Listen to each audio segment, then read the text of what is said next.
Okay, this is kind of a test run for my presentation that I've been working on for a little while now. It's a presentation that deals with, for lack of a better term, ecclesiology. Actually, it's the right term. It's just a very, clunky one. That is the study of the church, and really specifically the question of which church is the true church, at least from the Christian perspective. And I have a slideshow prepared. So without further ado, I'm just going to kind of move into that. My slides are really more. They're not yet finished to such a degree, to such a way where they really benefit the listener more than they benefit me, just helping me to keep my thoughts organized. I don't think it's totally necessary for my face to be on display during the entire presentation. So I might just present with the slides in front where everyone can see them, just in case anyone wants to read along with me. But again, I don't think that the slides will always be super helpful. I'll just pull them up on the screen in case anyone wants to see what I'm reading from. But if possible, I think this is a presentation that it is better to just listen to. It's just that there is going to be a lot of lecture type content, and so I know that can be hard to listen to. I'll try to go slow, which is not my usual way, and just be measured, pace myself and go through the ideas in a very step-by-step way and carefully explain everything, to the best of my ability. So I'm going to pull my screen into view. This is my kind of Drosta effect screen. If I come up here, I'm now in my slides, and I think you can read this. It kind of helps me to see my slides on the left, but view mode obviously makes it easier to read. I'll start in view mode and see if I can get away with that. I mean the slideshow mode. Okay. So the title of the presentation is "The True Church and the Not-Easiness of Theology: An A Priori Argument for the Papacy / Catholicism." The title comes from a suggestion of my friend, who interestingly is a translator. He is an interpreter professionally. And because I told him that the essay was called Ecclesiology and Theological Imperspicuity, which is obviously a mouthful. And he said, yeah, you should translate that to the true church and the not-easiness of theology. And I guess it's kind of a joke. I could have said the difficulty of theology, but in some way that makes it seem like the point of the presentation is how difficult theology is, which it kind of is, but not in the way that a title like that would suggest, and you'll see why in a bit. This argument and this presentation is dedicated to the Immaculate Heart of the Blessed Virgin Mary. All right, now we're going to just kind of get started with our introduction. So it's this whole thing of, there are so many churches. From the Christian standpoint, if you are a Christian who believes in Jesus Christ, that's your founding axiom, but you don't really know which church has the fullness of the truth. Even if you have a suspicion as to which one it is, you're not certain, and the lack of certainty is difficult. And I'm speaking from personal experience. And I this argument comes from a set of considerations that I meditated on in order to answer that question to my own satisfaction. I mean, to the extent that I find it satisfactory, which is somewhat, but not entirely. I think there's always I think there's always this natural surd or remainder of doubt to such, about which church you choose. And really in the sense that just as a Christian, you always have that. You can be as convinced as you like of God and still find yourself acting in unbelief in various times and various ways, because human nature is obviously radically imperfect and in need of saving. And so I think the same is equally true of sort of the true church, regardless of how good your reasons are for believing it. All right, so yeah, so many churches, so many choices, so much to study, so little time. Assuming there's a right or wrong to theology at all, and assuming that it matters, how do you find the church that contains the fullness of theological truth? In particular, I see a lot of people agonizing between Catholicism and Eastern Orthodoxy these days, at least online. So this presentation is directed with special reference to that crowd, because I'm basically, you could say I'm in that category, at least to the extent that I'm debating the question intellectually.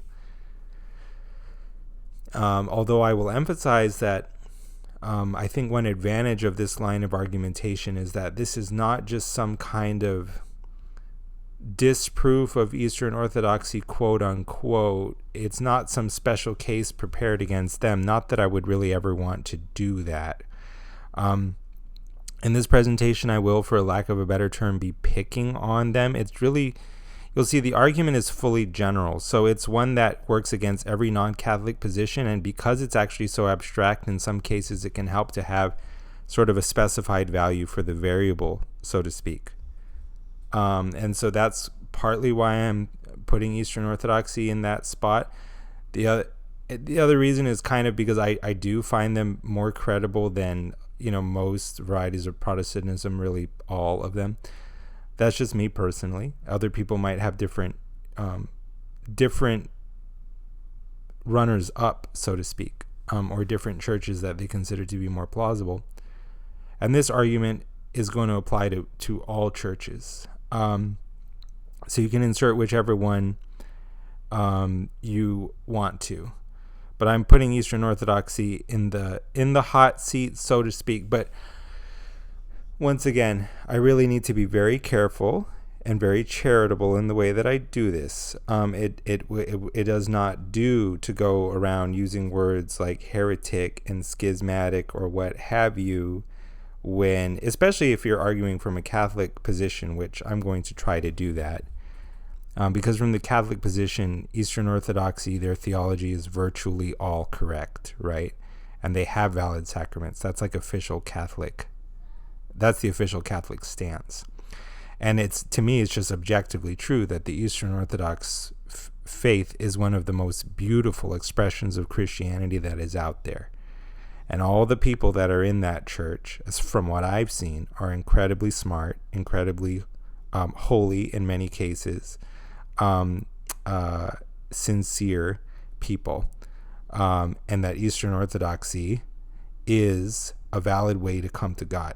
So, without question. So I really want to say all that, and really preface my remarks about them with the utmost respect. Even if technically at times this gets a little bit, really in the technical sense, polemical, like an argument against. I pray to God right now that he would just give me grace to rein it in and to make my true intentions clear. That if it does seem that way, it's just for the, almost cartoonish purpose of painting a picture or making an argument, establishing a contrast. But what I've said about the Eastern Orthodox Church is sort of that's my real view of them. And I'm not speaking from an utter lack of experience, because I have gone to at least one Eastern Orthodox service. I mean, at least only one, but at least one, and it was gorgeous. It was gorgeous. I even cried during the service because I felt the iconography was especially powerful. And so, in some sense, again, I find Eastern Orthodoxy very convincing. And so in a sense, this is an argument to myself, or an explanation of why I'm not fully convinced, because I think there are other factors besides beauty. Not that the Roman Catholic Church is without beauty, absolutely. I mean, if I'm actually just choosing churches based on which one I've cried the most at, it's actually still the Catholic Church, during the service. But again, this kind of thing, what does it really do? What does it do to establish which church is true? These are obviously very subjective standards. And if it's all based on this kind of subjectivism, then it's really getting at the question of, is this stuff is there even a right or wrong to theology? Which to the extent that this discussion is worth having, there must be, because maybe there isn't. But then that just means this discussion isn't worth having. But I don't know that there isn't a right or wrong to theology, a sort of truth gradient. And if there is, one wants to be as right as possible. So this is part of that investigation and that search. I am doing this because a lot of Catholic apologetics focuses exclusively on Protestantism, which can feel like low-hanging fruit to many these days, since it increasingly feels like all the really serious challenges are coming from the Eastern Orthodox direction. Now, again, that may not be you. That may not be your perspective, and that's fine. If you're deliberating, say, between the Catholic Church and another church, like a variety of Protestantism, then you can insert that preferred variety in here, because this argument is very intentionally designed to apply to all different non-Catholic expressions. And I hope if I'm using the term non-Catholic in that way that it doesn't sound othering or, God forbid, pejorative. I just mean that to be as neutral as possible. And I'm going to explain why I set up the argument in such a way that it cleanly divides between Catholic and non-Catholic. But furthermore, just explaining my kind of introductory thoughts, the motivation for coming up with this argument. Did God expect us to just study all the issues for ourselves and determine which church is true as the normative process for determining which church or theology is true? So, again, did he just expect us to look at all the issues and judge for ourselves based on our own opinion which church is right on all the issues? If this is the case, then this is already a strange state of affairs, because it seems like if this is what God wants us to do, then he must be comfortable with whatever answer we give. And yet if he is comfortable with whatever answer we give, it suggests there is no objective truth of the matter, and or that theology is not something that is really important for us to get right. Okay, let's keep going. So I have a preference here for positive argumentation. Sometimes you see people making an essentially negative case for their church as the true church, as if by tearing down every other church, by seizing on more or less random deficiencies, that would somehow establish their own church as true by default, when it may be that their own church wouldn't survive subjection to the same critical standards they use to tear all other churches down. If I find myself in the position of arguing against all other churches, I want that to be as a consequence of some positive argument that I have made in favor of what I see as the true church. In other words, I want positive argumentation in favor of my church to be the first logical step, and argumentation, or like the de-recommendation of all other churches, to be logically downstream of this and not vice versa. I don't want to say all the other churches are wrong on issues X, Y, and Z, and therefore Catholic Church is right by default. I don't want to do that. I want it to be, here's this real serious motivation for thinking that whatever the true church is, it should be this, this, and this. Catholic Church is this and this, uniquely. Therefore, Catholic Church is true, all other churches not true, like that. All right. Relatedly, I think that sometimes in apologetics we get so caught up in the question of whether or not our church is true and whether it can be demonstrated to be true, that we neglect to answer the question of how obvious it is.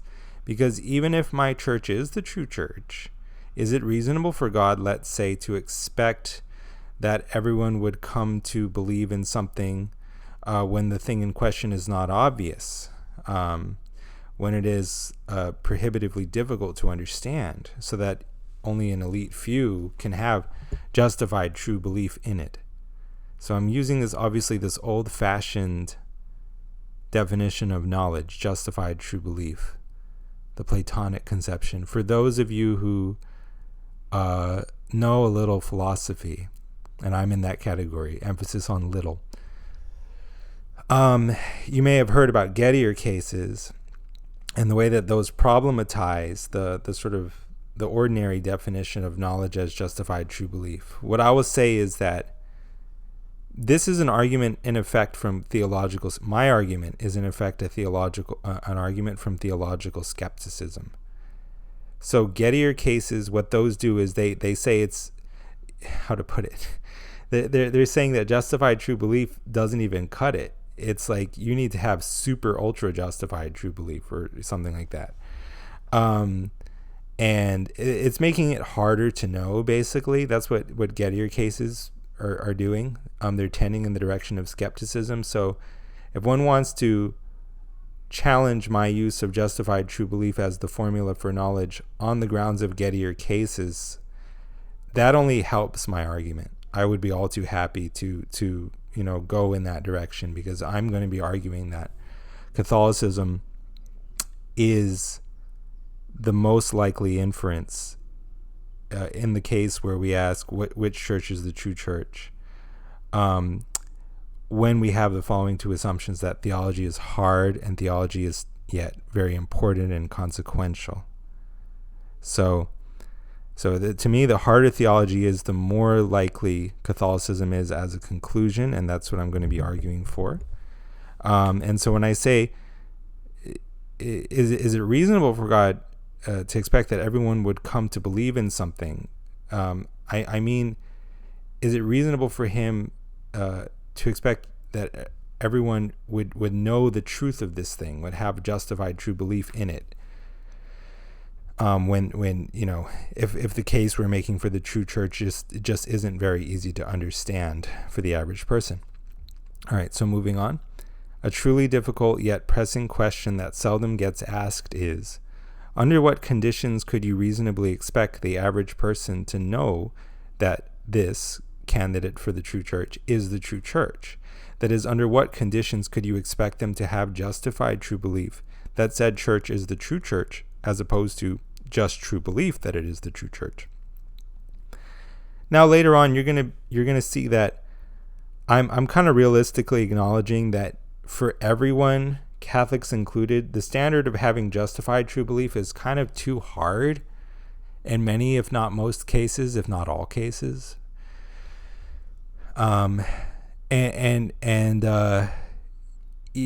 Therefore, I'm going to be sort of content with just true belief. But I am for many purposes, although I think having justified true belief in Catholicism is possible, as I'll show, and that it's not that hard, that most people can certainly understand the proof. I don't know if most people would have thought of it on their own, but a lot of them would have too. For most purposes, true belief is enough, as we'll see. I'm going to try to make that clear so it doesn't seem like I'm making a kind of Maud and Bailey type argument. All right, let's keep going.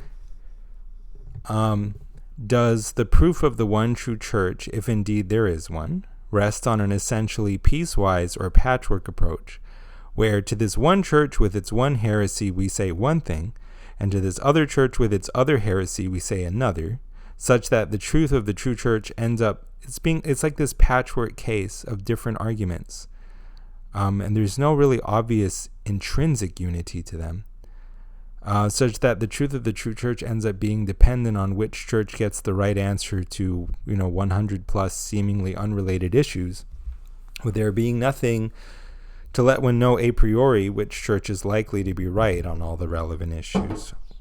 I do not know what that was. I'll just keep going. Let's say there is this one true church that is right on every theological question as a matter of fact, whether or not we ever succeed in finding it. My intuition is that there has to be a singular reason, a unary reason, why all the theological issues turn out to break in favor of that church's position, if that is in fact what we find. To say that they do so, they all break in favor of the true church because the said church is the true church, that's tautological.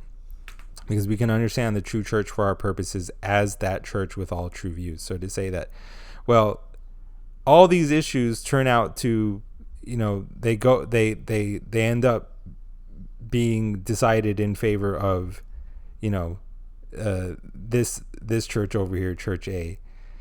And, the reason why they all do break in favor of Church A is that Church A is the true church. But what do I mean by true church? I mean the church, in favor of whom all the issues break. I mean the church that, all the issues get decided in favor of. So it's not really saying anything. To say that all the relevant issues break in favor of the true church's position because God wants to keep this particular church in the truth is similarly uninformative. If God wants to keep this particular church in the truth, he must have a reason for doing so. That is, he must have a reason for keeping this particular church in the truth. So my question is, what reason is that? And I suppose my rationalism is showing to the extent that I expect that if such a reason exists, then it is also knowable.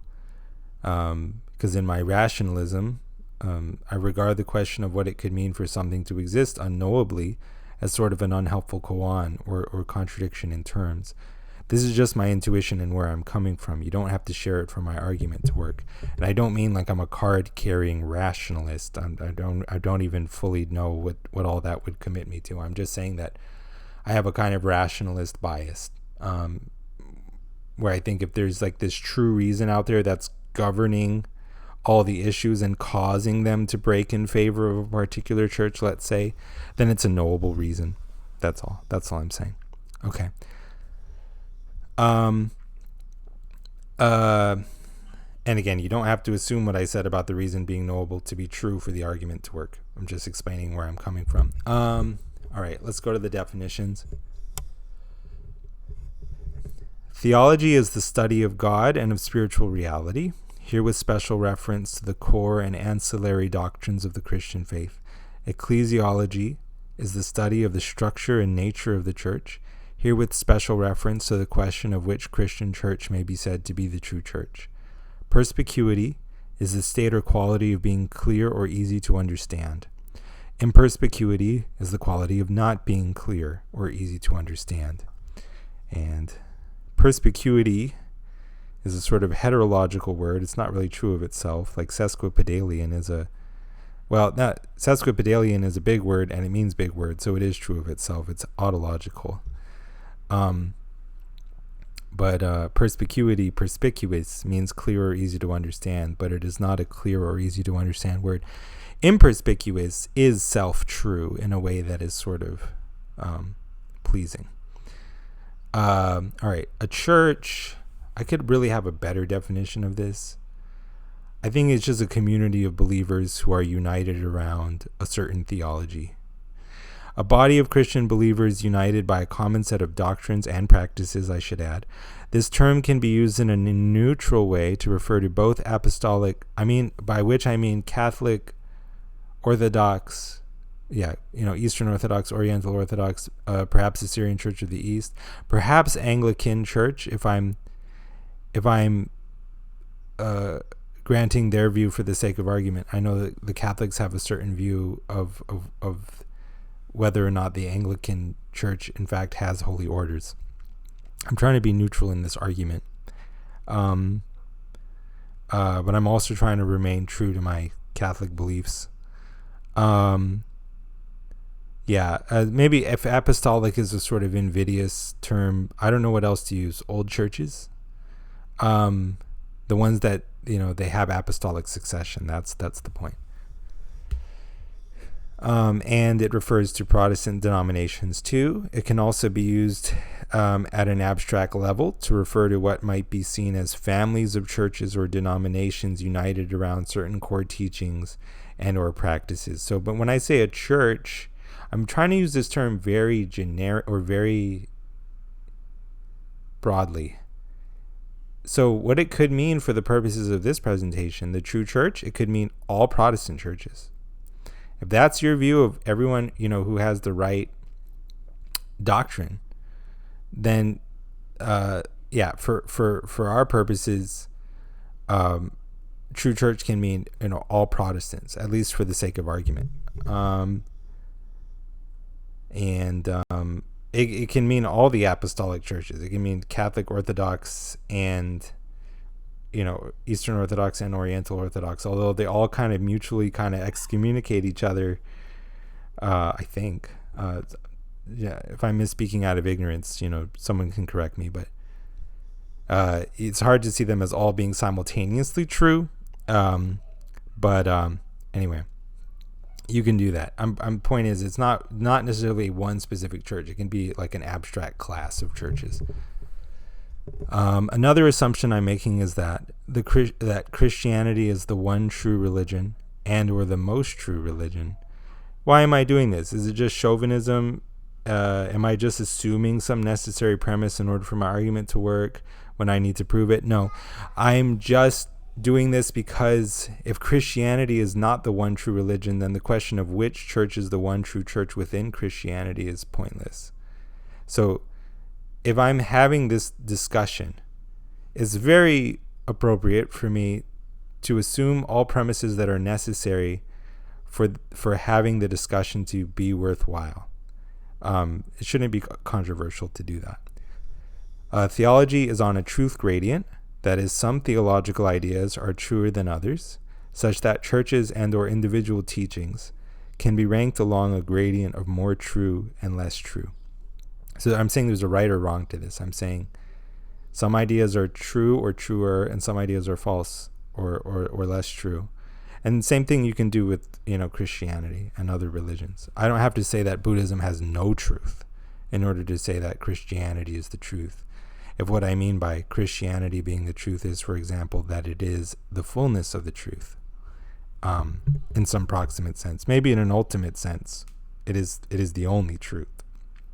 Like from an eternal perspective or from the longest of time frames, then there's that binary sense to it. But in the proximate or near term, there is some truth, in the other religions, as compared to the truth of Christianity that we can discern. All right, let's keep going. The fullness of correct theology is the largest set of true theological beliefs and practices that have been articulated or set forth in a public way on earth. So there may be more to theology than has just been articulated on earth, but we're not aware of it. The largest set meaning, I'm not assuming that the true church has to have all true views. I'm saying it's going to have the most true views. Now, it can be that there is a class of churches, each of whose members has an equal number of correct views, but they're not all the same views. So what I would say in this case is, to the extent that there truly is no basis for preferring one of these churches over the others, then I would say, for our purposes, the true church is the set of all of these churches, and they're all equally true. So I'm very flexible in the way that I'm using the idea of the true church. I'm not assuming it has to have all true views. As we're going to see, there's a difference between the apostolic churches. I'm going to continue to call them that. Hopefully it's not in any way invidious. There's a difference between the way that the apostolic churches and the Protestant churches view the question of the defectibility of the church. The apostolic churches will say that the true church is basically required to have all true views. I guess it's from their interpretation of Matthew 16. The gates of hell won't prevail against it. And Protestants are more comfortable with they don't necessarily all hold to this, but Protestants are more comfortable with the idea that, yeah, for certain periods in history, the church could have been wrong on some things. And it's not a crazy view by any means. If one is in the business of judging these questions for oneself in any case. So yeah, that's what I'll call indefectibilist and defectibilist ecclesiology. We'll get into that. So my definition of the fullness of correct theology makes no assumptions as regards indefectibilism or defectibilism. That's a semi-technical way to put it. Okay, the true church, the community of those who hold to the fullness of correct theology. It may be an abstract class of churches, again, as I said, rather than a specific church, such as the Catholic Church or Eastern Orthodox Church. Okay, and I talked about these terms already. They're not going to figure that much. All right. So now this part is quite important. I should take my time with this one if I'm wise. I'm reading here from the rough draft of a book. It's a very rough draft, but it's getting the point across. In discussions of ecclesiology and how to find Christ's true church, the discussion usually turns on the so-called 4 marks of the church: unity, holiness, Catholicity, which can be understood as universality, and apostolicity. The problem with this framework, at least as it has been taken up in contemporary discussion, is that it does little to mark off the one true church from other contenders to that status, since the parties to the debate each interpret the meaning of these terms in a way that is favorable to their own theological commitments. Hence, the debate often devolves into semantics and higher order or meta discussions on criteria for how to define these terms. One observation that may help to clarify this debate is that non-Catholic churches invariably end up, at least this is going to be my contention, end up having to take true doctrine itself as one of the marks of the true church, as if the average seeker could be expected to possess the requisite level of theological training and skill to distinguish true teaching from false teaching. This is because, for any point at which one assumes that the first error got introduced into mainstream Christian teaching, the status quo ante, the state of affairs beforehand, is one which the Catholic Church would identify with herself. For any non-Catholic system, the Bishop of Rome was at least the nominal head of the Church prior to any alleged descent into heresy, and Catholics take the headship of the Bishop of Rome to be an intrinsic structural feature of the Church that Christ established. Conversely, non-Catholic churches are unable to outline the structural features of the true Church in a way that excludes rival claimants to that status based on structure alone, in a way that is not arbitrary.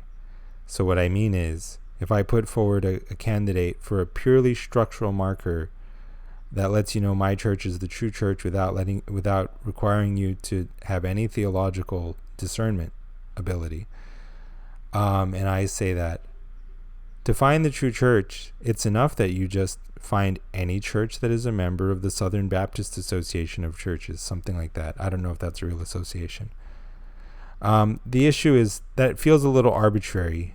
There's nothing in Matthew 16, for example, that lets you know that the true church is going to be one of the members of the Southern Baptist Association. Moreover, if they ever have a kind of schism and they split based on doctrine, you don't necessarily know whom to follow.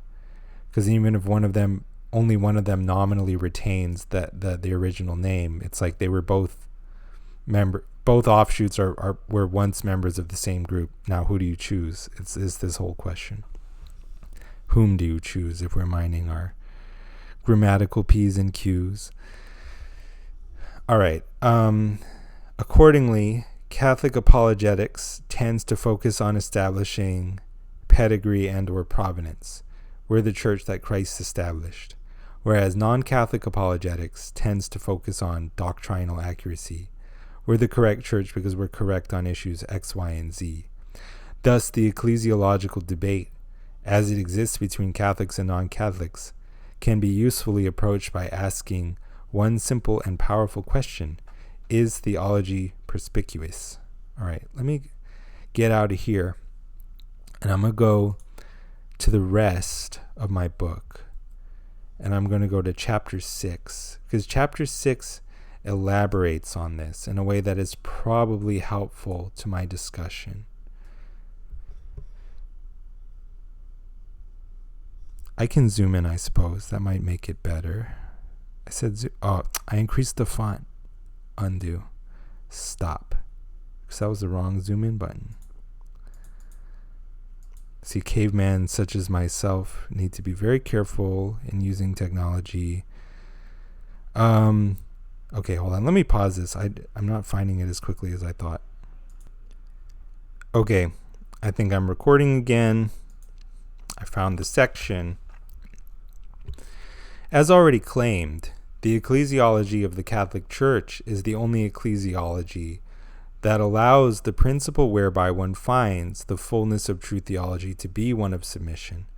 This is because, for any point at which one assumes that the first error got introduced into mainstream Christian teaching, the status quo ante, or the state of affairs beforehand, is one which the Catholic Church would identify with herself. And I don't know how that happened.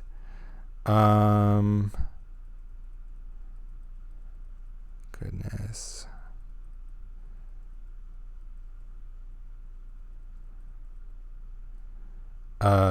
One can pick any church and verify this to be the case through brief mental demonstration.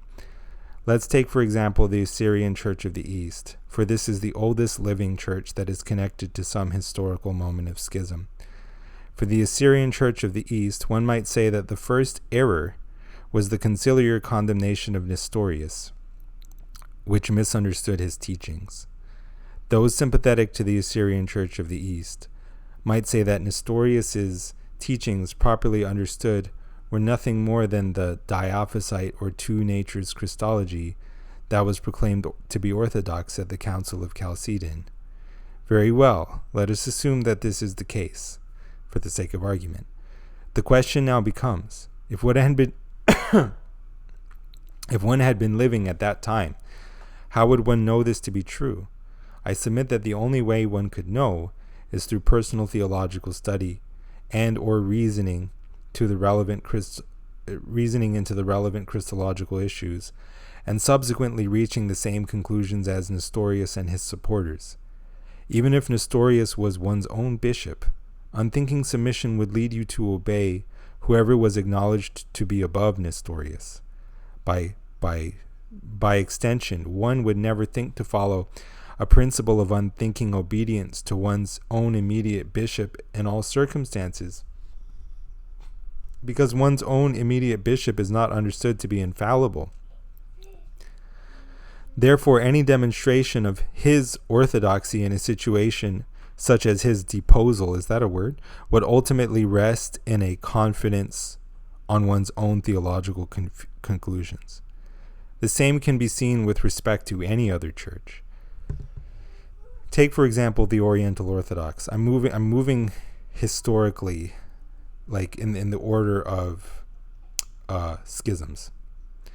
The same can be said, and hopefully you don't understand me as necessarily saying who is in schism with whom. You can understand the Catholic Church as breaking away from the normative orthodoxy of the Oriental Orthodox, at least for the sake of argument. I'm conceding that. The same can be seen with respect to any other church. Take, for example, the Oriental Orthodox. The only way you would know that they were right about Chalcedon being an unacceptably flawed council would be if you were in a position to see and verify those flaws for yourself through relatively advanced Christological reasoning. Submission to the head of the church would mean submission to the Bishop of Rome, because even if he is only acknowledged to be the head in some purely nominal sense, that sense is nevertheless, by one's own admission, real enough to be acknowledged in a nominal way. In other words, the Bishop of Rome either is one's ultimate head in a nominal sense or he is not. If one chooses not to submit to him, one is choosing to rely on one's own theological reasoning abilities because, again, one's own immediate bishop, or even the bishop above him, was never acknowledged to be infallible. It was never claimed to be infallible. Note that none of this rests on any necessary assumption that everyone in the early church believed the Bishop of Rome to be infallible, even if you assume he was not. All that means is that blind, unthinking submission will not buy you knowledge here. Rather, one will recognize that a dispute exists between two bishops of at least equal and possibly unequal, that is, the Bishop of Rome's authority is plausibly greater, and that to the extent that one is making an informed choice at all, one is making a choice of whom to submit to on theological grounds. The only alternative, so this is if we're assuming that the Bishop of Rome is not the head to whom you sort of presumptively owe obedience. The only alternative to this conclusion lies in the assumption that one is somehow guaranteed to always be in the right church based on submission to one's immediate geographical church head, which seems to assume a certain theological relativism whereby Christ did not intend for there to be one true church, nor any ultimate sense in which some creeds or confessions are truer than others. One only needs to think the question through briefly to realize that the same applies to the East-West schism of 1054 on the question of the filioque and the other issues that were relevant at the time.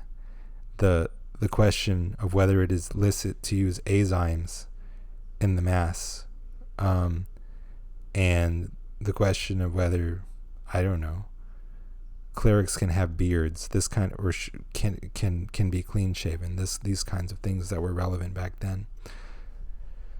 And especially to Martin Luther's inauguration of Protestantism, in which latter one must turn away from one's bishop and choose to be guided by a defrocked priest, at least if one is setting any store by the authority structure of the church that existed back then. Only if Catholicism is true can one have stayed in the truth by asking the fairly perspicuous question of who the Bishop of Rome is and which bishops are in communion with him.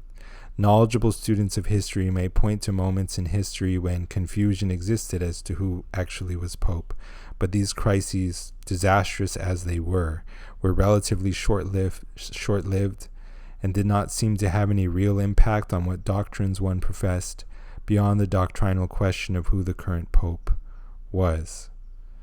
Okay, I think that's a good enough introduction to what I mean when I talk about this key structural difference.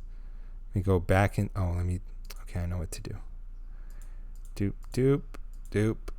That's not where I sit at. I usually sit at about 90. Okay. View, slideshow. We're back in the slideshow. Actually, we're not. I need to take a little pause. Something is telling me it would be wise to really just try to drill this point in case it's still not accepted by everyone else, because it's very critical to the argument.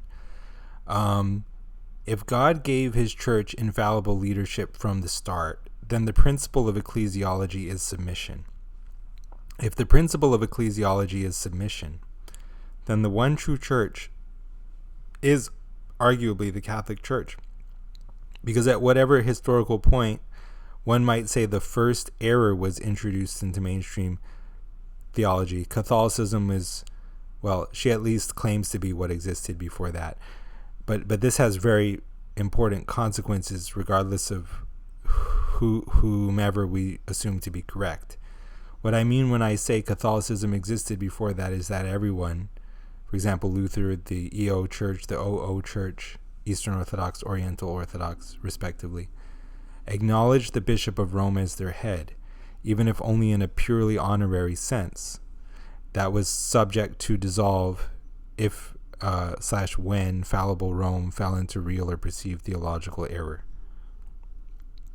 If God did not give his church infallible leadership, then it is possible for anyone to fall into error, including the leader universally acknowledged as least likely to do so, all else equal, namely the Bishop of Rome. If the Bishop of Rome, acknowledged by all as at least the nominal head of the whole church, at least up until at least up until whatever historical point you think the Catholic Church lost its authority, if the Bishop of Rome fell into error, this elevates a certain principle of self-effort, by which I mean wariness, self-reliance, thinking and judging for oneself, to being the ultimate principle of ecclesiology. Because on this view, if the spiritual ancestors of the true church had continued passively receiving guidance from their nominal head without thinking for themselves, and ultimately defecting in the case of incorrigible error on the superior's part, the whole church would have fallen into error, and Christ's church would have failed.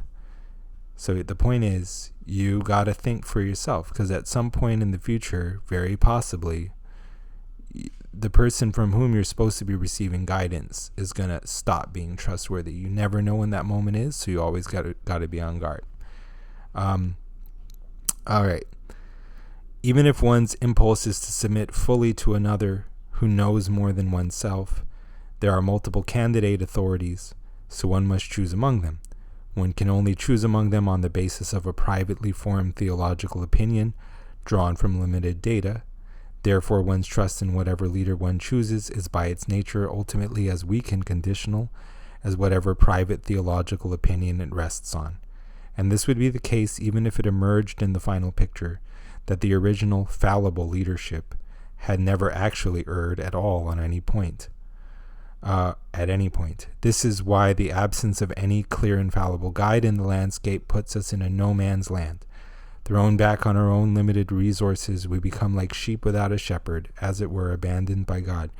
Now, you might say this is always our condition because you always have to choose to follow the Pope based on your own flawed reasoning. Okay, we're gonna come to that eventually, but I'm saying if this is what you maintain, then you're buying my premise anyway. So, either infallible leader, or we're all judging for ourselves. So there shouldn't actually be a controversy on this.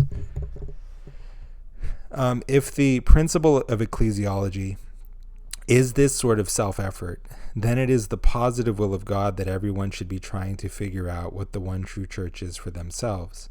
It may not be God's positive will that there be a plurality of different opinions on what the one true church is, which is really weird because it seems like it actually should be, because he said, y'all figure it out. But if the principle of ecclesiology is self-effort rather than submission, we can at least conclude that the positive will of God is for everyone to try to figure out for themselves what the one true church is.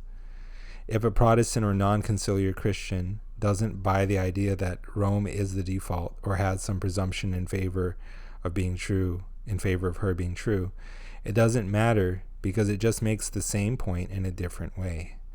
Namely, that the object was always to figure things out for yourself on the non-Catholic view. It proves the point that on the assumption of non-Catholicism, the ecclesiological principle cannot be submission, but must instead be some species of, I'm calling it self-effort again, wariness, self-reliance, suspicion even. And I don't use that term lightly, and I don't think that I use that term wrongly. Okay, with that being said, I believe we're ready to move on. I'm doing this the wrong way. I'm going to go to View, Slideshow. All right, we're back in. So now this is a proposition. It's a semi-formal way of expressing the idea of theology's importance. I have two ways of doing this. One is the kind of clunky original way that I had. And the other, I don't know to what extent it's really worth getting into. It probably is. But for most of the purposes of the rest of the presentation, I'm going to be using the stripped down version of it. All right. So this is called Proposition I. It's actually the letter I for important. You can call it Proposition 1, I suppose, too, because it's the Roman numeral I. It doesn't really matter. I called it I because it's supposed to represent importance. namely the importance of theology. Let I represent the following proposition. As far as we can discern God's will, it is necessary to hold the fullness of correct theology. That is, it is necessary to believe and act on the doctrines and practices of the true church in order to maximize one's closeness to God and or one's chances of salvation with the following caveats. Caveat 1, one does not hold to these doctrines and practices with a heart posture of trying to puff oneself up. I don't say this just to be pious. I say this because on anyone's account, if you have the fullness of correct theology, but you're just using it to puff yourself up, like knowledge puffs up, but love edifies, then this fullness is not actually bringing you closer to God. All right. Caveat 2, that all that is necessary to maximize one's closeness to God and or one's chances of salvation is that which one has the capacity to understand. In other words, believing something which one does not have the capacity to understand is not necessary to maximize one's closeness to God and or one's chances of salvation. Ought implies can.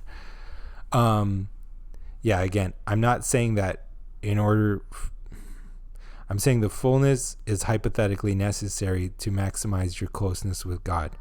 But I don't mean that all of the fullness is therefore necessary. I'm not meaning that even that portion of it which you cannot comprehend despite your best effort is necessary to maximize your closeness with God. Only that portion that you can understand is necessary. That's the second caveat. All right. Per proposition I, God may allow a person to go without the fullness of theological truth in a way that not only does not pose insuperable obstacles to that person's salvation through Jesus Christ. I'm thinking here of the invincibly ignorant or unevangelized. Think of the people in the Western Hemisphere prior to the arrival of the gospel. But may even in the last analysis turn out to be the best possible thing that could have happened to them according to God's providence. So because God has a way of working all things for good to those for those who love him and who are called according to his purpose. And like C.S. Lewis said, I'm at least persuaded by the idea that we know that everyone is saved through Jesus Christ. We do not know that someone has to know about them in this life in order to know about him in explicit propositional terms, Yeshua of Nazareth. We don't know that they have to know about him in this explicit way in this life in order to be saved through him. And God works all things for good, for those who love him and who are called according to his purpose. And we may imagine for those who respond to the grace that they were given. And it's not going to be seen in the light of eternity that such people got a bum deal, and it's like their life will always be like so much worse than it could have been because they didn't have the fullness of the truth in this propositional way in their life. It will be seen, if they turn to God and accept him in whatever way God made provision for them to do, it will be seen that the way that God set up their life, more or less, it was the best possible way in terms of their personal relationship with God, for the rest of eternity. I'm not excluding that. I'm definitely not excluding the possibility of that. Yet the fullness of correct theology is relevantly analogous to plentiful food. All else equal, it is an evil for people to be without sufficient food, and it is an evil for people to be without the fullness of theology. And though God may bring good out of a person's privation, that is because he's God, and not because lacking food is somehow good in and of itself. All right, so that's really I guess I kind of like this formulation because when I talk about maximizing one's chances of salvation, it kind of makes the stakes clearer. But I think that actually for my purposes, I'm going to go with this stripped down version of it that's called I star. All else equal, having the fullness of correct theology brings you closer to God. Therefore, the fullness of correct theology is necessary to maximize one's closeness to God.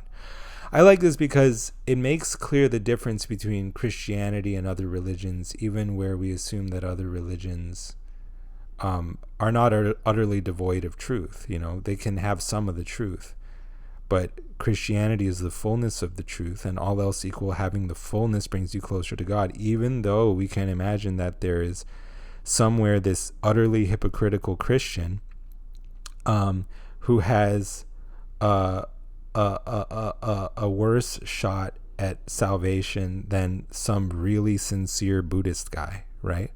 Who's really just seeking the truth every day, all day, and is not putting personal motives ahead of that. We don't know these things. God judges the heart. But I'm entertaining that something like this is totally possible. But all else equal, if that super sincere Buddhist guy had the fullness of the truth, had Christianity, that would be better. It would just be better. At least as far as we can tell, just like as far as we can tell, if some there might be a homeless dude starving in the alley, God forbid, and he passes away, terrible, and then God reveals that, through this privation, he worked sanctification in the homeless person. So it turned out, even in a certain way, to have been the best possible thing, because that's kind of the way God works. But in our lifetime, if we saw that person starving and we didn't feed him, and we saw him starving, we thought, I bet God's sanctifying him. It's just like terrible. It's like you don't do that. You don't assume that. So, hopefully that makes the point clear. Notice I didn't say anything about chances of salvation yet. Or rather, I didn't say anything about chances of salvation in this formulation. Yet this is because the salvation hope of Christians isn't anything other than knowing God. That's why people say Christianity is a relationship, not a religion. John 17:3 says, "This is eternal life, knowing the Father and knowing Jesus Christ." So that the life and the faith and the salvation are not ultimately anything other than the relationship with God, than the closeness with God. So in a certain way, I have everything just in this closeness formulation.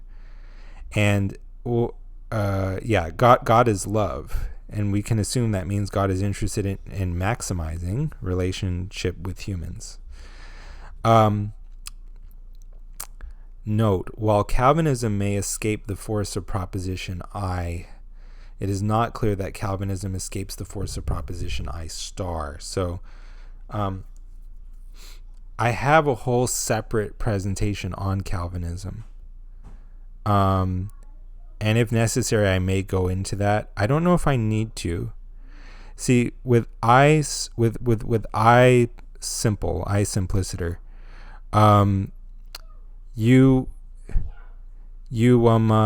Calvinists can say, well, all right, well, there's this motivation to think that, theology is so important because it maximizes your chances of salvation. So I should assume that he's ultimately going to have made the fullness of theology really easy to find. But guess what? I don't actually buy the idea that God wills the salvation of everyone. So this argument doesn't have any force for me. But if we're just saying that the fullness of correct theology is necessary to maximize one's closeness to God, that will be true even for Calvinists. Or it will be true, God may not care about the non-elect, but regarding the elect, God wants closeness with them to be maximized, because as John Calvin noted, I believe, God is not love to the non-elect, but he is love to the elect, or he is perceived as love to the elect. That's John Calvin's interpretation of 1 John 4:16.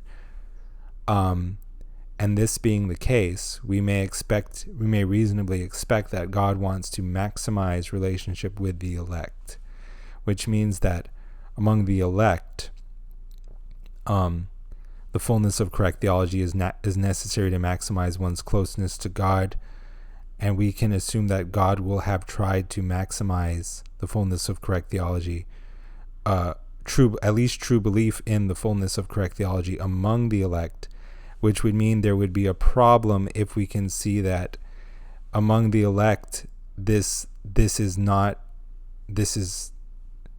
the fullness of correct theology is not widely believed. And I think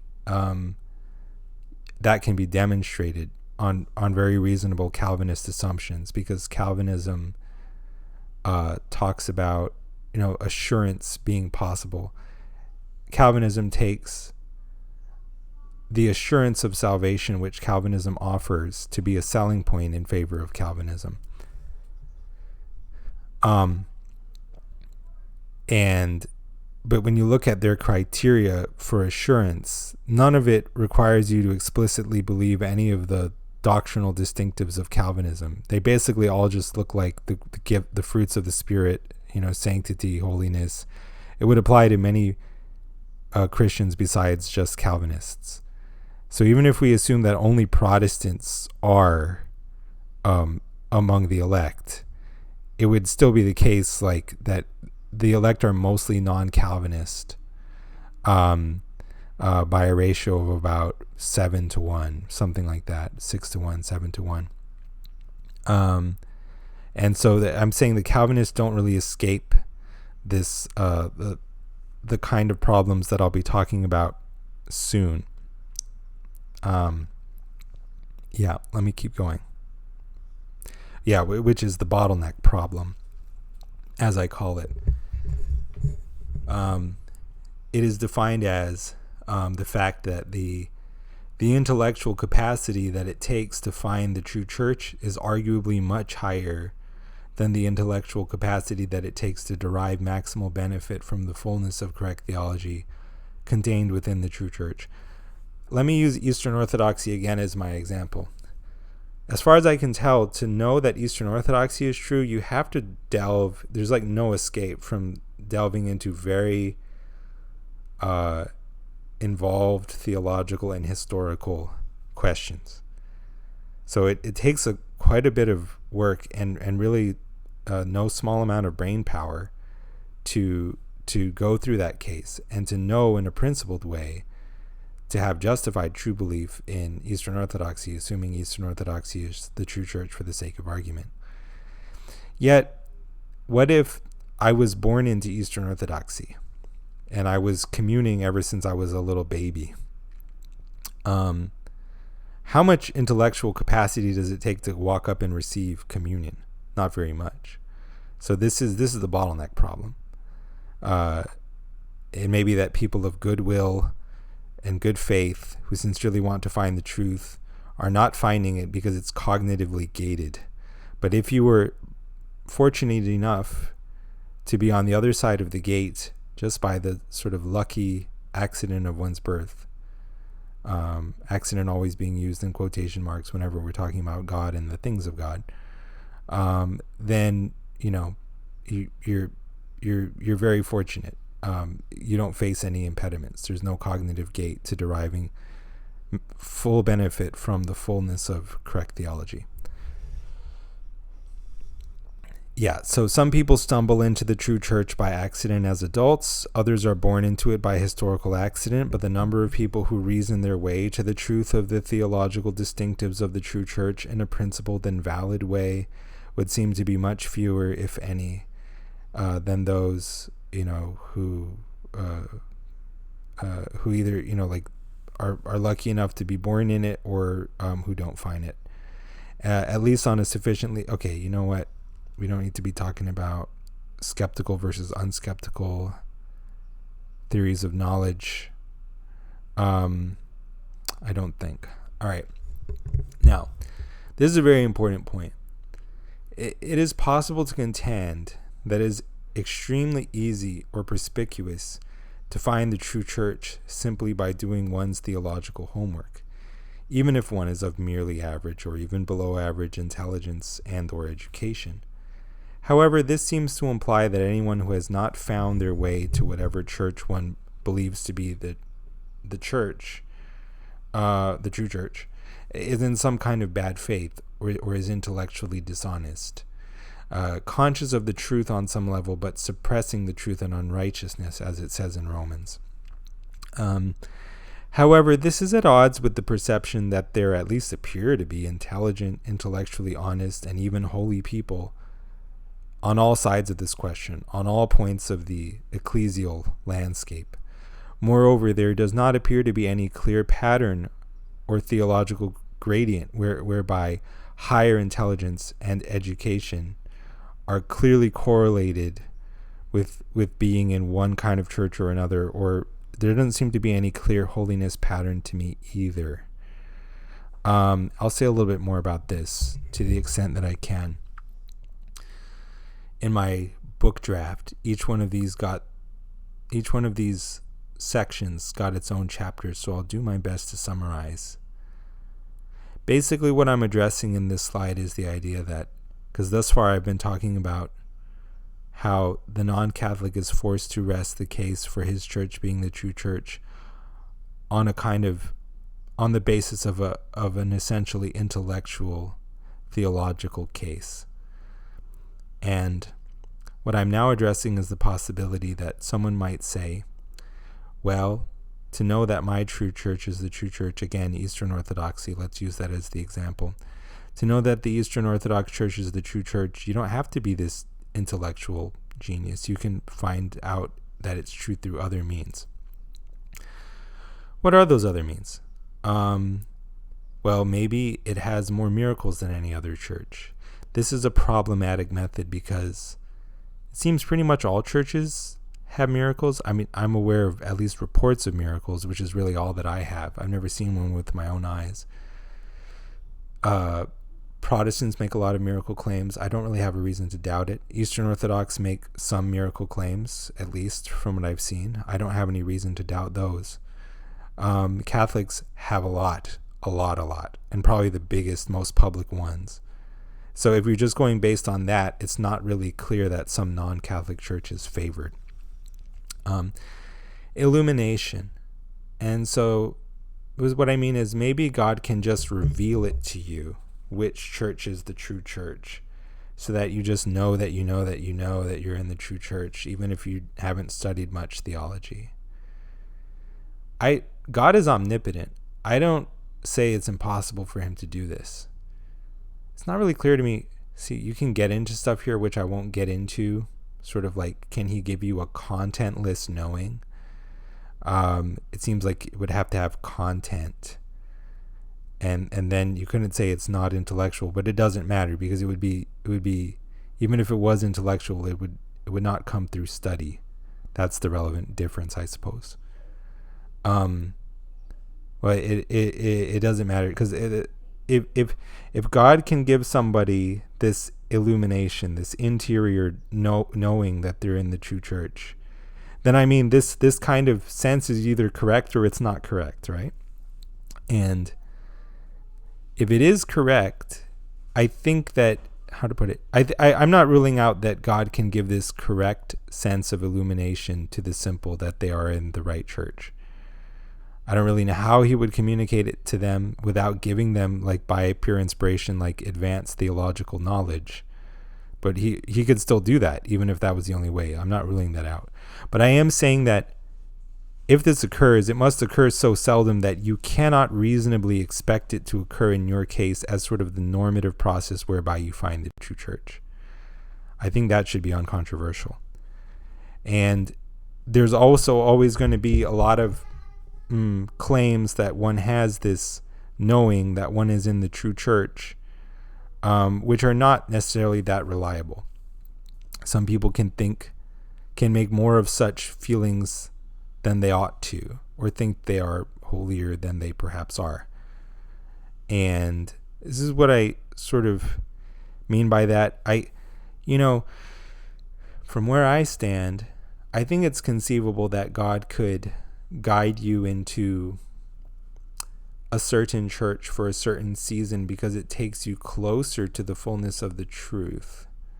Because he's factoring in your background, your culture, and your particular life history, and he knows that even taking you into a church that is not necessarily the fullness of the truth objectively will bring you closer in terms of your theological knowledge to God.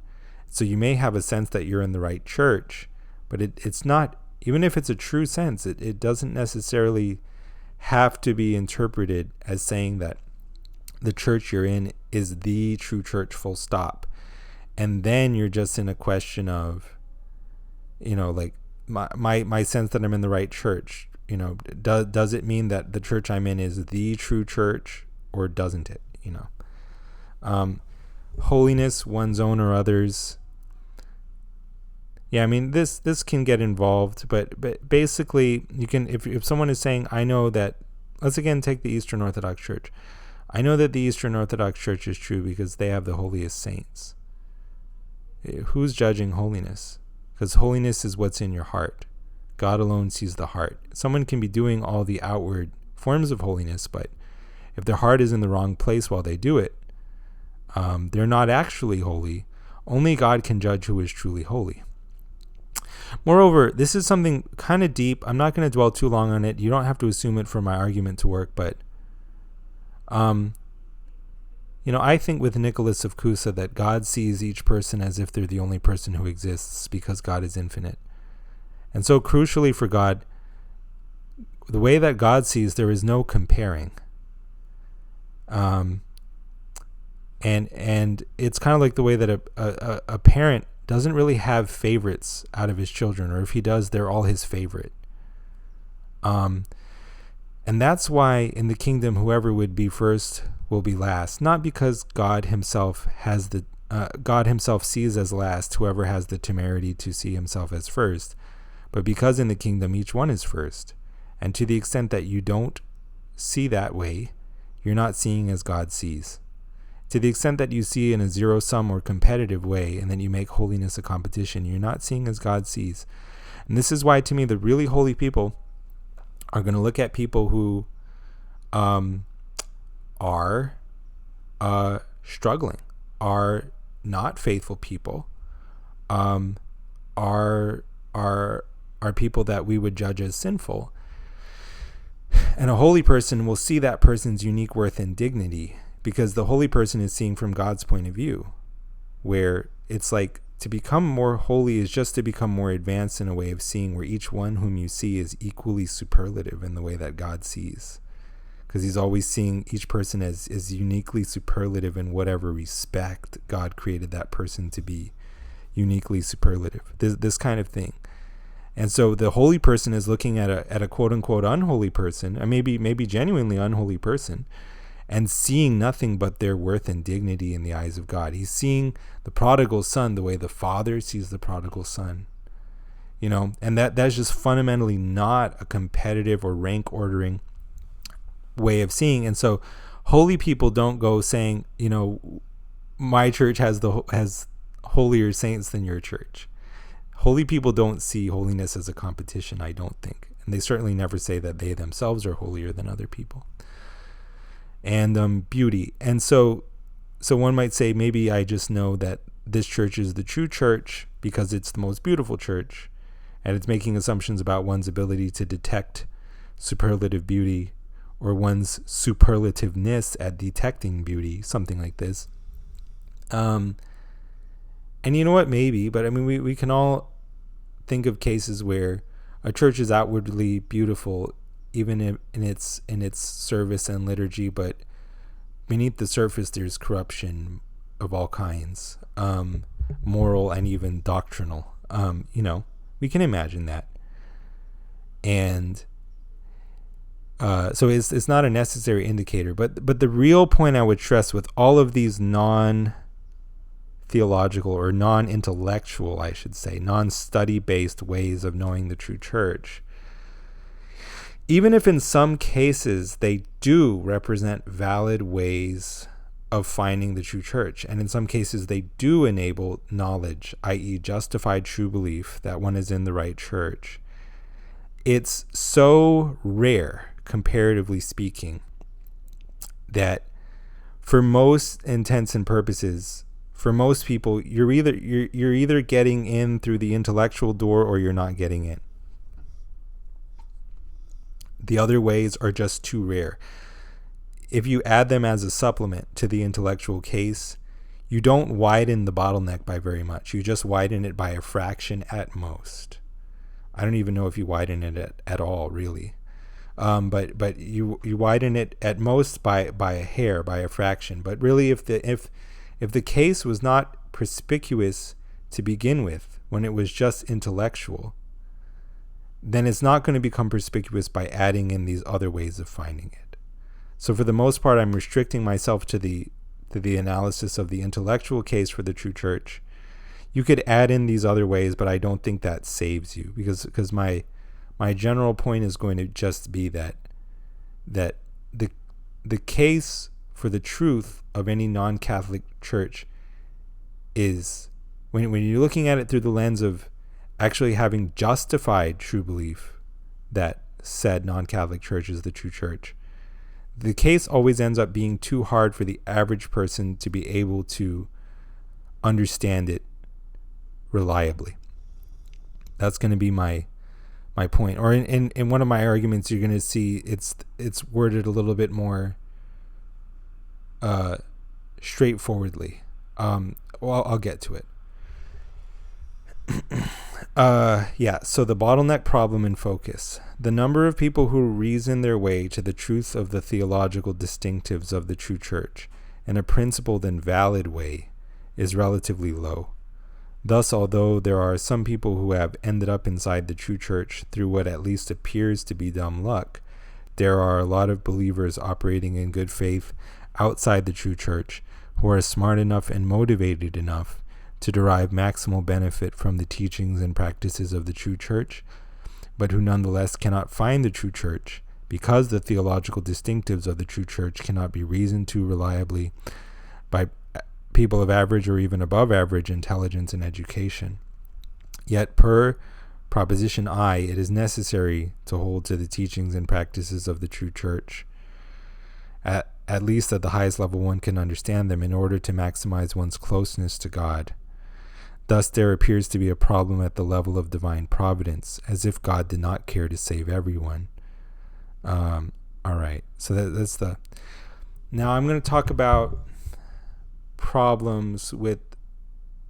All right, so people might remember a book written by Gary Habermas that's about the minimal facts for the resurrection. Since, it's like, if you believe these facts, then, you have justified true belief that the resurrection occurred, paraphrasing. Since he wrote that book, I can't comment on it. I've never even read it. I would assume he's made some good points in it. Since that book, kind of the phrase minimal facts has become something of a meme. Like Eric Ibarra used it in his debate with Ubi Petrus about the papacy. And about, whether or not it's reasonable to believe in the papacy based on, the historical record. He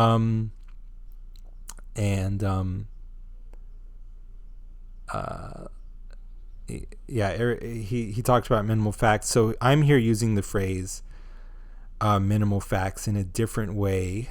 And what I mean by minimal facts here is that is sort of the minimal set of facts that you need that enables knowledge of the true church. And there's kind of a problem with this minimal facts set, regardless of how small or how wide you say it is. Because the smaller that you say that it is, the less plausible is the sort of attendant claim that everyone else who's aware of the minimal facts, but who doesn't share your conclusion on which church is the true church, is just in bad faith or is intellectually dishonest. Because, if I'm taking, for example, the debate that happened between Eric Ibarra and the apologist who calls himself Ubi Petrus, then what I notice about that debate is that, first of all, both debaters are laypersons. They're both very intelligent, probably much smarter than average. And they're both extremely knowledgeable. Like, even among believers who are as sincere and intelligent as they are, the average believer in that class does not have anywhere near the level of historical knowledge that Eric Ibarra, and theological knowledge that Eric Ibarra and Ubi Petrus have. So they're freaks in a certain sense, in a certain statistical sense. And it may be that one of them is right and the other is wrong. And one of them is right and knows the correctness of his position in virtue of his awareness of a certain set of facts that the other person does not have awareness of. Because if the other person had awareness of it, and if he was intellectually honest, he would share the first person's conclusion. All well and good. But my point is simply that there is an overlap between what Eric Ibarra knows and what Ubi Petrus knows. And that overlapping set of facts is not sufficient to enable knowledge of the true church.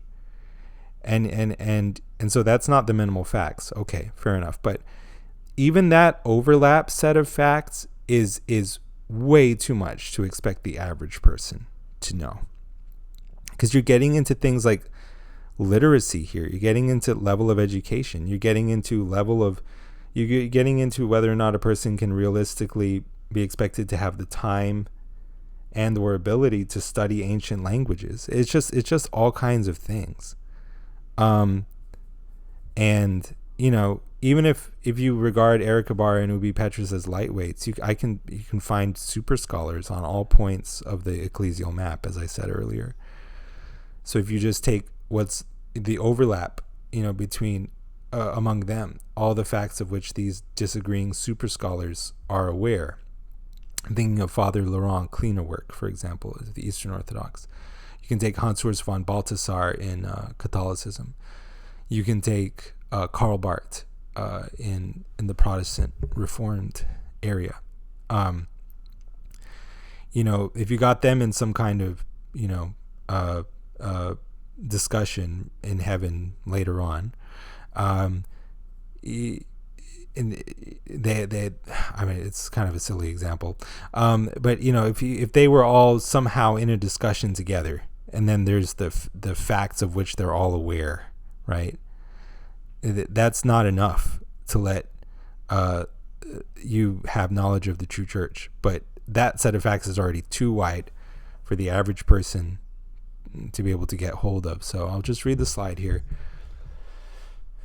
The problem with the minimal facts set is that if it is too narrow, then it implausibly imputes bad faith or intellectual dishonesty to other cognizers or thinkers who are aware of the same set of facts. And what I'll say about the bad faith is that, I just can't make that assumption. For me, if the case for believing that some non-Catholic church is the true church requires me to believe that everyone who doesn't see the immediate obvious truth of said case is in bad faith, I'm just not buying that case, because to me it's that obvious that they're not in bad faith. So and like the only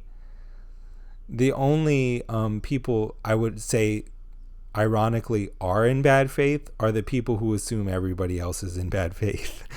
So like if I don't even want to name specific churches, but y'all know those churches that are out there picketing, and those churches that have like really explosive pastors who go on and on and on about like homosexuality or whatever, right?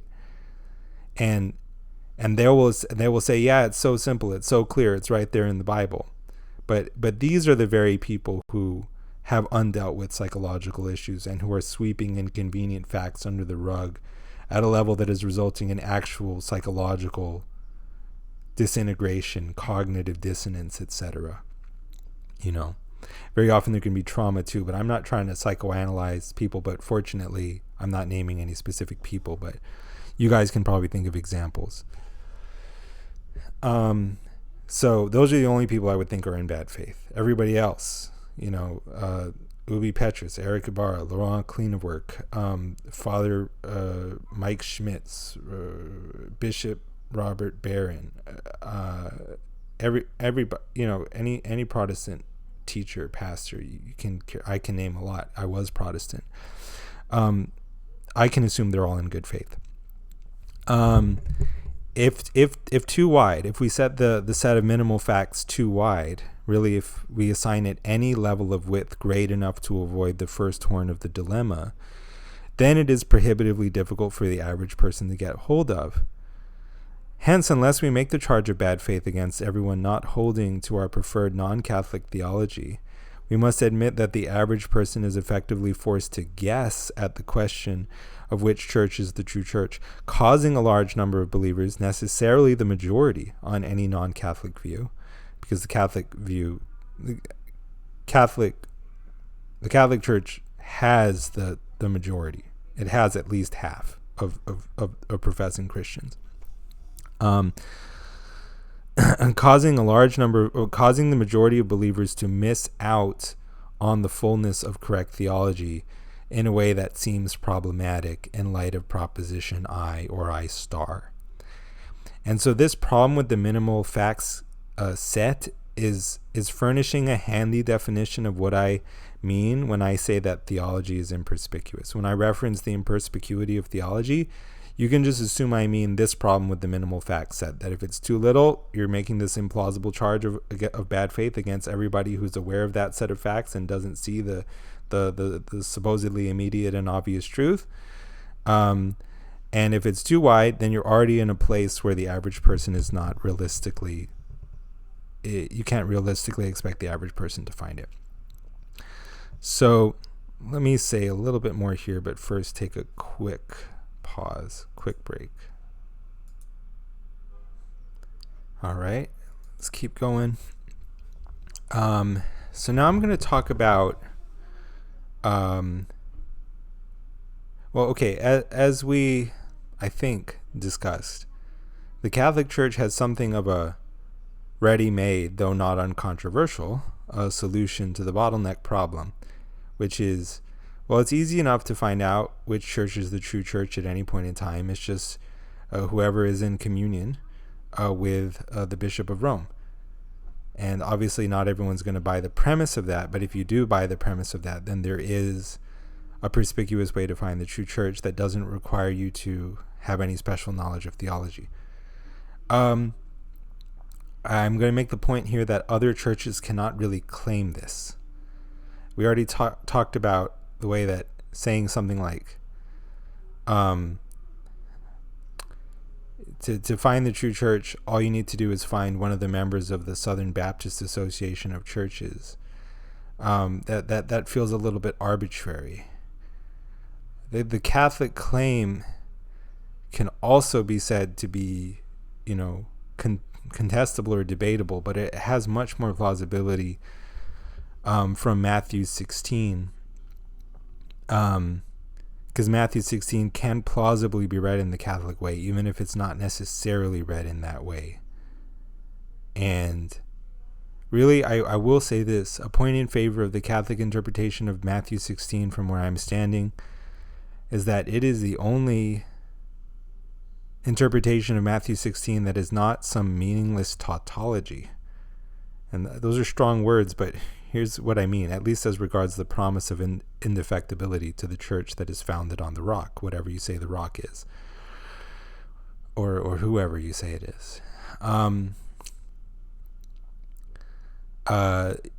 You are Peter, on this rock I'll build my church. The gates of hell won't prevail against it. The gates of hell are not going to prevail against the true church. What is the true church? Well, it's not specifically the one founded on the rock of Peter in the sense that it's always going to be on the successor of Peter. No, it's just the true church is, the church that I think is the true church. It's basically what Matthew 16 is saying, is that the church with all true views will always have all true views. Well, thank you, Jesus, but that doesn't help us, because which church is that? He's promising that the church that always has true beliefs will always have true beliefs. It's not useful. In a similar way, well, I don't know, do I need to talk about the sedevacantist problem? The way that Matthew 16 creates a problem for Sedevacantism too, which is the view that Catholicism at least used to be true, still is true, but that the reigning pope is not a pope.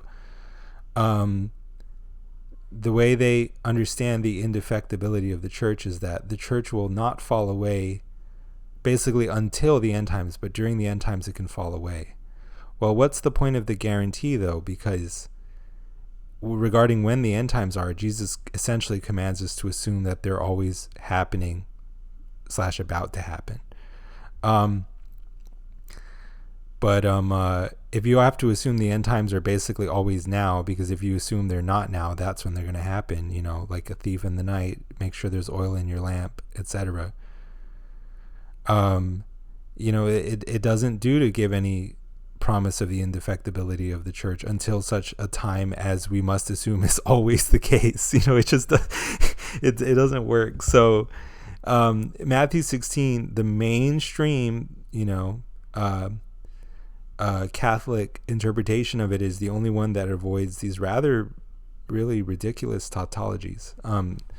Maybe that's a little bit too harsh, but maybe I'm not aware of better interpretations, but it seems to me that the non-Catholic interpretations of Matthew 16 are tautological. And that is a very good reason to take just Matthew 16 itself as,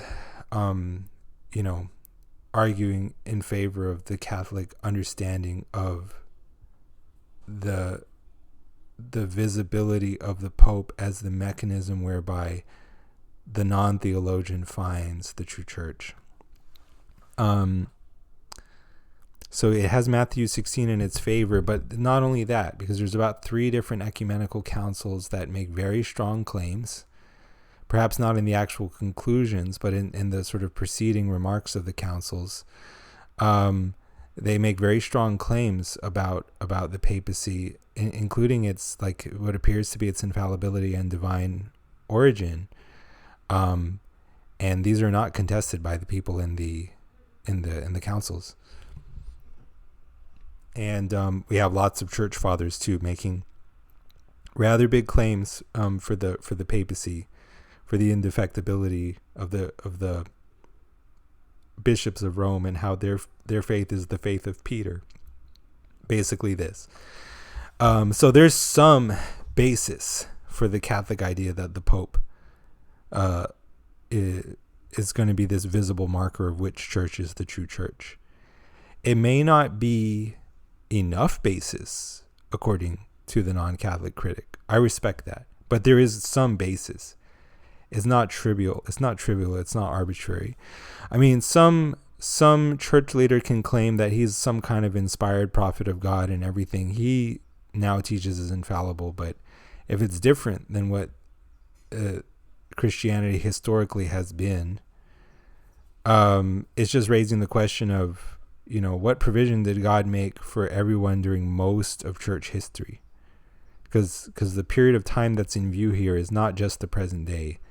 It's not really a question of who is claiming to be infallible today. It's a question of who can claim to have always had an infallible signpost for which church is the true church, because this is what is required in light of the bottleneck problem.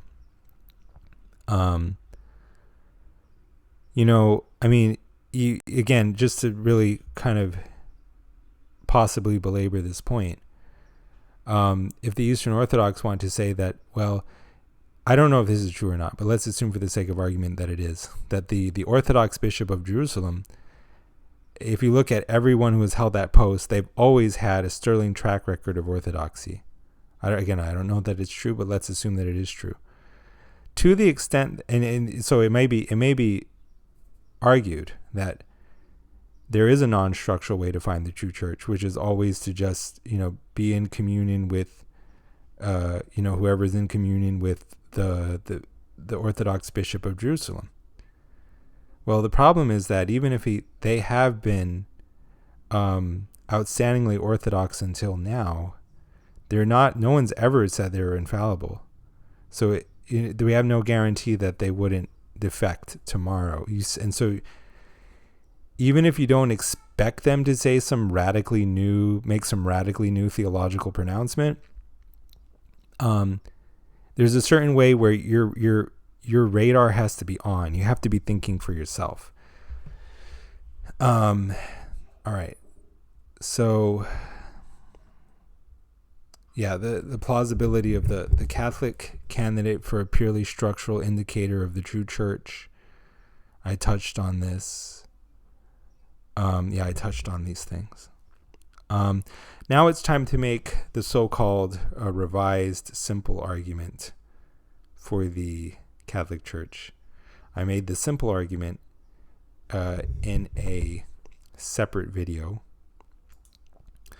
I revised it because apparently I didn't think it was simple enough. This is the revised simple argument. Premise 1, there is a true church. I can go into my slideshow. Premise 1, there is a true church. Premise 2, if God wants the average person to be able to find the true church, if God so wants the average person to be able to find the true church, that he will ensure that there is a way for the average person to find the true church reliably, then God will ensure that there is a way for the average person to find the true church reliably. This is kind of a tautology. Premise 3, God so wants the average person to be able to find the true church that he will ensure there is a way for the average person to find the true church reliably. You can contest all these premises. That's fine. Conclusion 1, God has ensured that there is a way for the average person to be able to find the true church reliably. It follows necessarily from the tautological premises. The only question is if those premises are affirmed. Premise 4, on Catholicism, there is a way for the average person to find the church reliably, that is, by identifying the current Pope of Rome. Premise 5, there is no other way to find the true church reliably, for the average person, either on Catholicism or on non-Catholicism. Conclusion 2, Catholicism is true. Conclusion 3, the Catholic Church is the true church, which is basically the same conclusion as conclusion 2. Here's what I mean. Let me simplify it.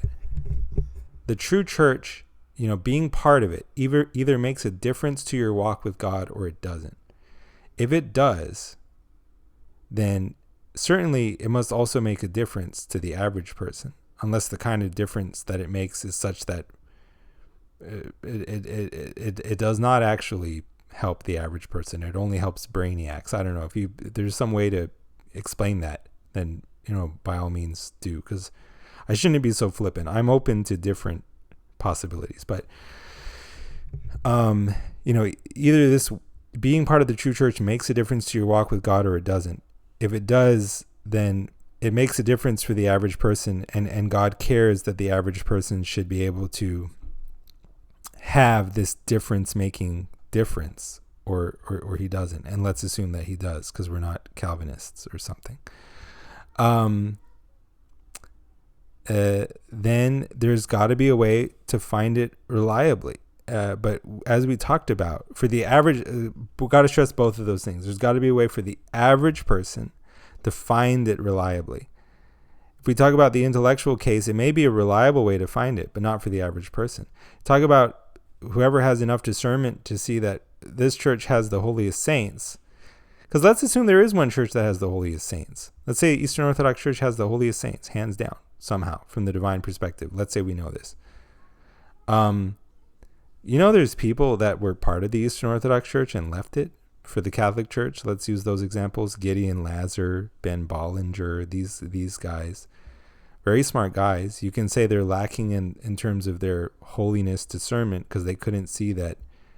For Gideon Lazar, the holiness of Western saints was one of the reasons why he viewed Catholicism as a contender, for the status of the true church.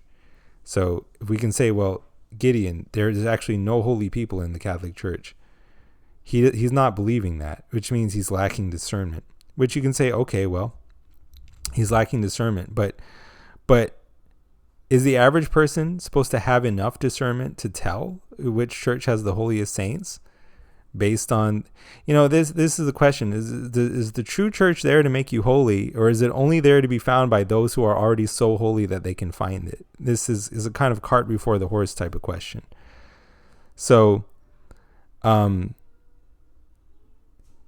stressing both parts of this. There has to be a way for the average person to find it reliably. Maybe someone can reliably find it again through advanced holiness discernment, but not the average person. And the average person is the person whom the true church is here to help. Maybe artistically, I'm going to see which church is the most beautiful. Well, that's not reliable, because different people are going to have different answers as for which church is the most beautiful. Some people will say Eastern Orthodox Church is the most beautiful church. Others will say, no, I think the Latin Mass is the most beautiful one. And some are going to say, no, I just love my low church. Baptists are singing and everything, and we sing out on the grass, us Anabaptists, Mennonites, whatever. I don't know what they do, but like we're out in nature or whatever, and it's so beautiful, the simplicity, if people are reaching different answers, it's not reliable. There's not what you would call inter-rater reliability. Now, if you get all these same people together and just ask them, who's the Pope, who's the Bishop of Rome, they'll all tell you the same guy. It's reliable. And so this is an argument saying that if there is a reliable way to find it at all, the only one that has any plausibility to it is the old Catholic method of just finding out who's the Bishop of Rome and how do you be in communion with them, which is not hard. Because as the saying goes, is the Pope Catholic? Everyone knows the Pope is Catholic. Everyone knows which church you have to be in communion with the Pope. So this argument is, again, I unpack the logic of it more explicitly and carefully in my video on the simple argument. But this is the logic. If there is a reliable way, then this is the only one, because no other way is reliable. So the question is whether there's a reliable way or not. But if we say there's not, why not? Because is this something that makes a difference? Or isn't it? And if it is something that makes a difference, then won't God have wanted there to be a way for the average person to access it?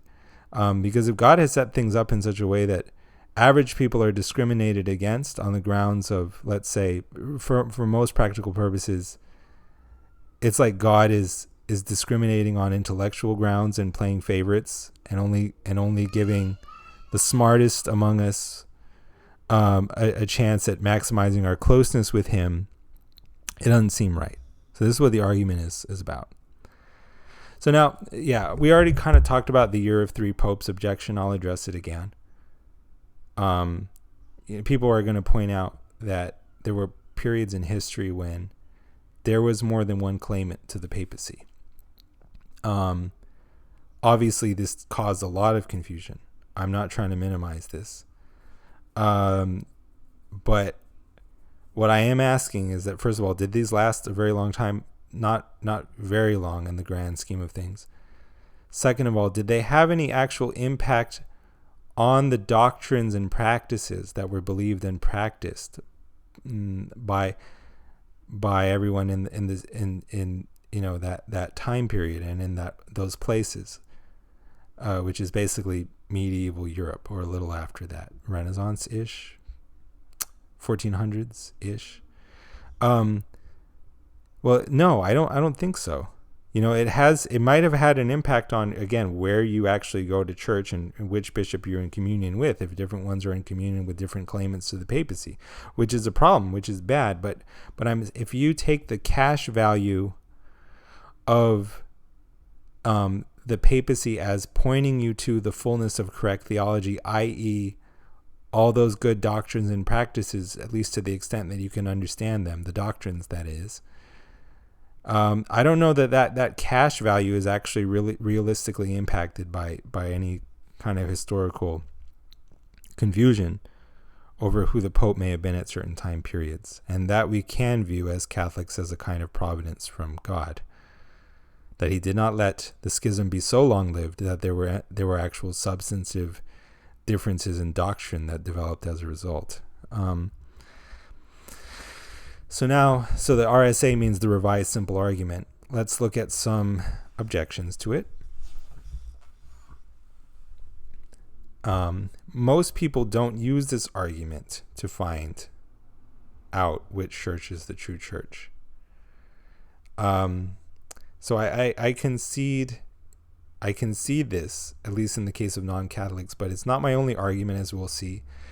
And number two, so I'm recognizing that realistically for a lot of people, even Catholics, this exact consideration that I ran through with the revised simple argument is not what makes them Catholic. I'm recognizing that.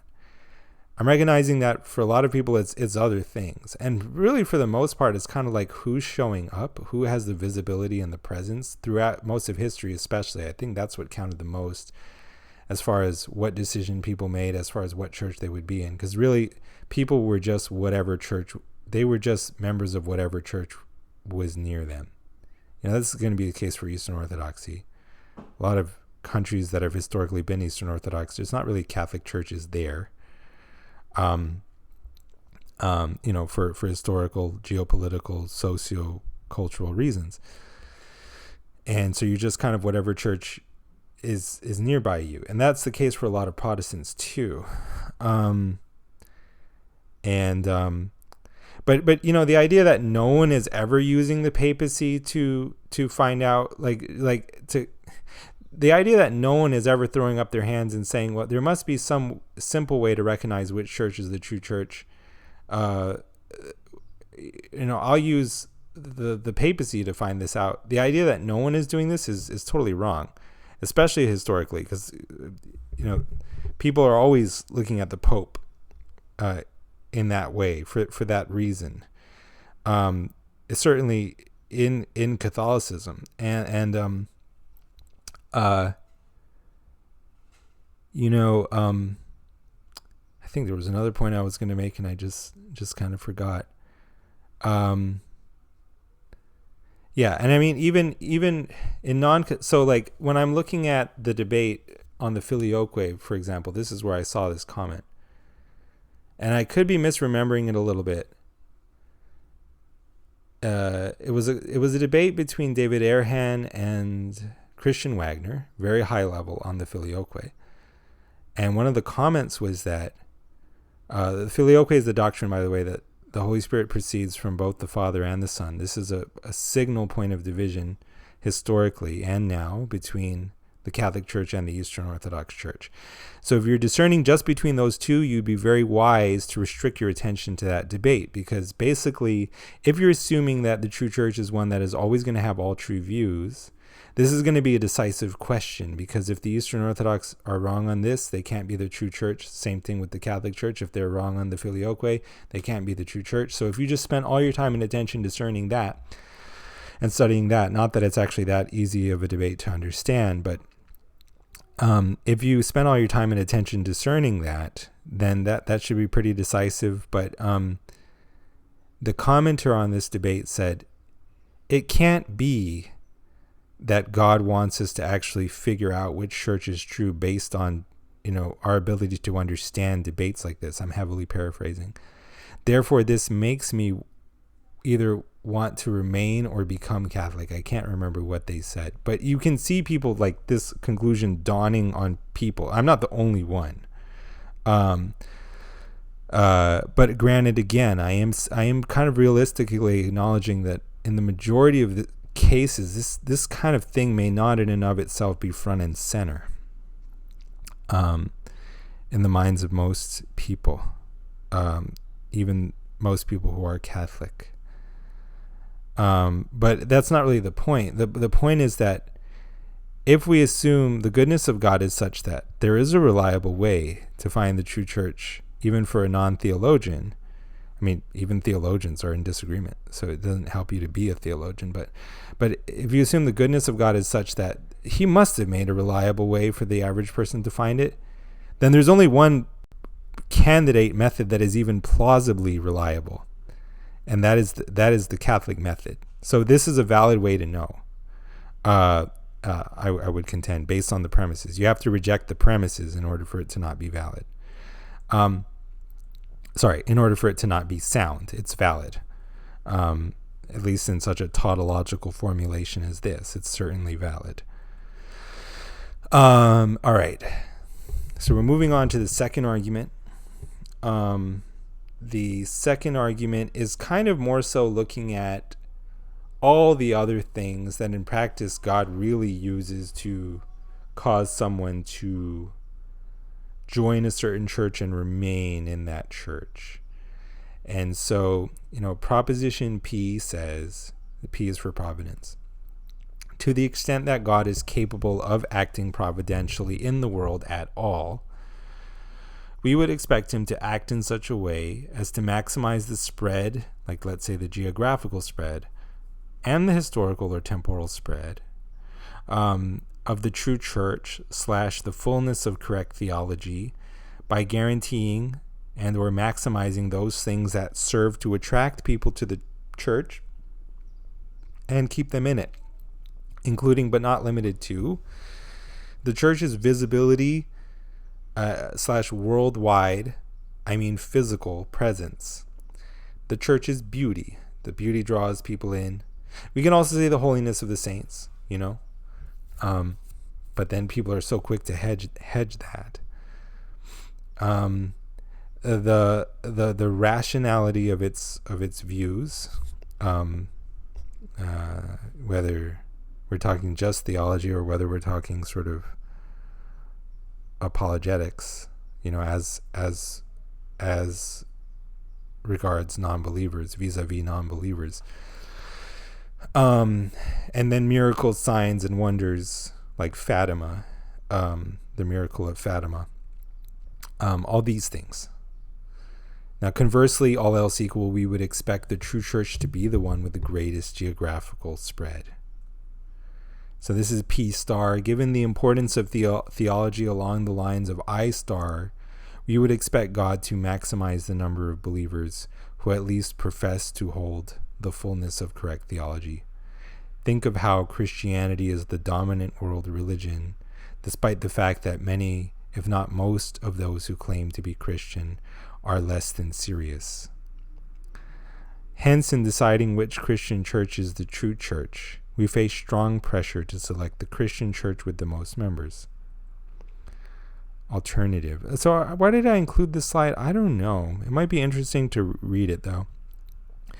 I think given the imperspicuity... I'll explain this too. This is why I said these slides are not so much for the reader's benefit or the viewer's benefit as for mine. Maybe in the future I'll rewrite them to be better slides, but what I'm doing a lot of the time is talking into my phone and it transcribes what I'm saying, and then I just kind of put them on the slides as a kind of ad memoir talking points. But y'all don't strictly need to see my face, so I didn't see the harm in putting them up on the screen for everyone else to see as well. I think given the imperspicuity of theology and of reason itself to a certain extent, one cannot ask for more than this. That's a typo. To ask for more than this is basically to ask for something on the order of God necessarily needing to smite every atheist who curses him in the street to let everyone know that he exists. And otherwise, it's unfair for him to expect us to know that he exists type of thing. So some atheists might make this kind of claim, but it's not a very plausible claim. I don't know if I strictly needed to make this point. The second point is interesting. I'll make it quickly. Other than making like this infallible guide, what is God supposed to do? Is he supposed to make theology easy? Can he do that? Can he turn, because again, the non-Catholic churches are dependent on your theological discernment realistically for you to find out whether or not they're true. And so what is God supposed to do? Is he supposed to make theology easy? Can he do that? Can he turn something that isn't easy into something that is easy without changing the very thing in question? I suppose he could make everybody else, like, he could make everybody on earth 30 IQ points smarter or something like that, and that might help, or it might not. But, assuming he has whatever good reasons he has for not doing that, he's not going to do that. Can theology, which flows from the unchangeable nature of God, even be altered to any significant degree at all? Arguably, all he can do is provide an infallible guide, so nothing stands or falls on the basis of our own ability to do theology. Perspective gained from I and P. Propositions I and P shine a harsh light on Eastern Orthodoxy.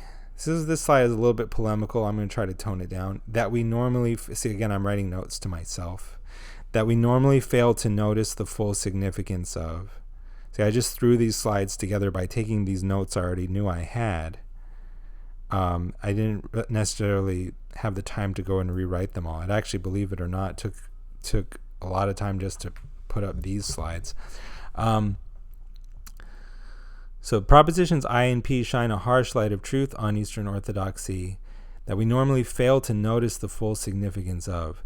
Most of the time, though by no means always, Eastern Orthodox apologists are relying on a fullness ecclesial model, according to which the Eastern Orthodox have the fullness of correct theology, as opposed to the only means of salvation. Let's call this latter view the ark view, which I think is historically the view, not just for them, but for all apostolic churches, for a lot of Protestant churches too. Even now, some Protestant, Catholic Church no longer has an ark view of salvation. I think I can use that adverbial phrase no longer uncontroversially. That's not really the public teaching, even though once upon a time it really sort of was.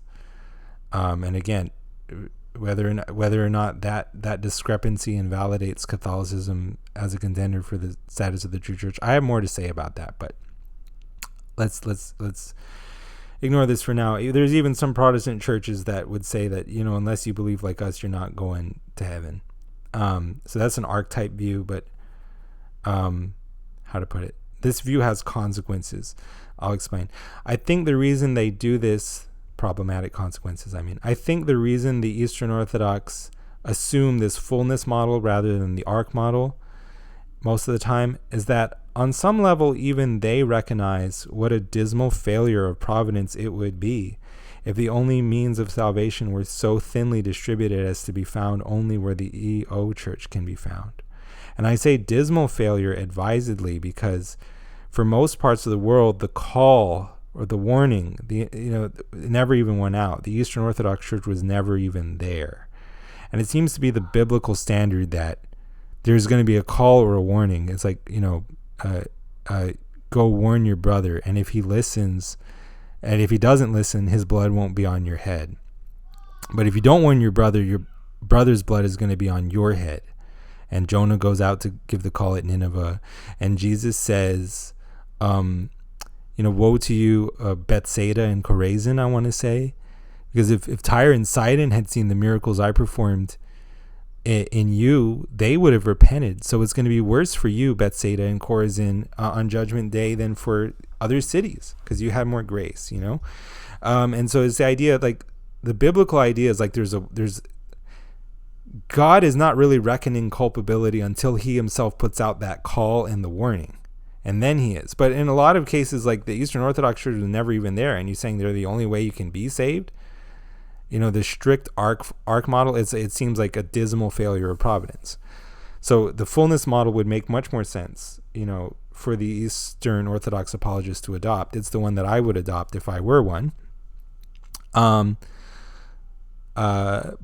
seen in the light of proposition I, the failure to make the fullness of correct theology widely available is also equally glaring, at least when the situation is seen from the perspectives, we may say, of God, for whom maximizing relationship with humans is infinitely important. God is love. So the insight here is that if God wants to spread the fullness with the same desperacy that he wants to spread the basics, then the EO picture is just as unacceptable on the fullness account as it is on the ark account. And so is the Protestant picture, especially where one takes into account how long were the gaps in history when the fullness was not even available. The problem for the Eastern Orthodox is compounded because the Eastern Orthodox acknowledge that they lack a structural way to identify them as the true church. Thus, even on their own view, well, this is a little bit polemical. I might be putting words in their mouth.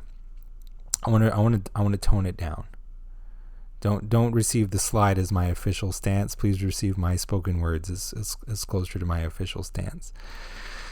I was not too long ago in dialogue with an Eastern Orthodox interlocutor, a very intelligent, very, very intelligent person. And he was telling me ultimately, because I was saying I don't understand why it would all rest on such a involved historical and theological case, and he's saying it doesn't. Just orthodoxy has to be experienced.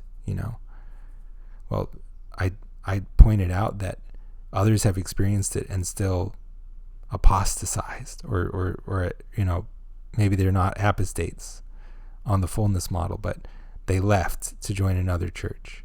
Gideon Lazar, Ben Bollinger, both left Eastern Orthodoxy to become Catholics. Okay. Well, my interlocutor acknowledged, yeah, of course some people are going to apostatize. And then I myself went to the Eastern Orthodox Church, and I was very moved, but I didn't instantly automatically convert. I think it depends on more things than just the beauty of the liturgy. That's the issue. And so again, realistically, is it not circling back to the intellectual case? Is there another way? Is there a purely structural way? I don't think that the Eastern Orthodox are saying that there is one. And it kind of looks like only the intellectuals and artists of society can see the truth of orthodoxy. It can't not seem that way to me. And the rest are just guessing. So that means everybody else is missing the fullness, despite, we may imagine, being well-intentioned, being in good faith, being intellectually honest, and genuinely wanting the truth. So in Proposition I terms, this makes their position analogous to Calvinism, in which it is either admitted point blank that God does not will that everyone should be saved, or else the problem is downplayed by emphasizing that God can save someone even if that person lacks the fullness of correct theology. And that may be true, but we're going to see, how relevant that is. Catholicism is especially, so that's my 4-year-old being a little bit unruly, I think. Catholicism is especially successful, and all non-Catholic churches unsuccessful when we consider, sorry, it's so polemical, but when we consider, per Proposition I, the importance of not only maximizing the spread of the fullness of correct theology, but really maximizing its spread at the highest possible degree of theological resolution. It's about the depth. So you might say Protestantism is true, Catholicism is false. Well, really, which kind of Protestantism? Well, I mean this particular kind of Methodism. Everybody else is close, but no cigar. It's like, okay. So really, when you're looking at the spread of the fullness of correct theology at the highest level of theological resolution, it's not as broad as Protestantism. It's like it's just a tiny little fraction of that. It's like it's like if you had some kind of moving cross section of a mountain, and you start at the base, and that's the spread of Protestantism. But if you're looking at just the peak, the fullness, that's a much smaller area than the base. But Catholicism, how to put it, it's like half, but it's not subject to a tapering down at the peak. I mean, maybe it is in terms of what people consciously understand, but if you're looking at the set of people who have true belief, justified or not, true belief in where the fullness of correct theology is, for whom that theology is defined at a high level of theological resolution, really kind of the maximum level, because in Catholicism, it provides the maximum of unity in the sense that there may be things that people are allowed to differ on, but if you're allowed to differ on it, it's basically clear that you're allowed to differ on it. So there's like a maximal degree of theological resolution in Catholicism. So when you're taking that moving cross section, it doesn't change in surface area, if that makes any sense. What you see is what you get. That half that are in Catholicism are the half that are in the fullness of correct theology at the highest level of theological resolution. Again, whether or not they are fully intellectually aware of it is different. But I'm saying we're talking about the success with which God has gotten the word out. That's what we're talking about.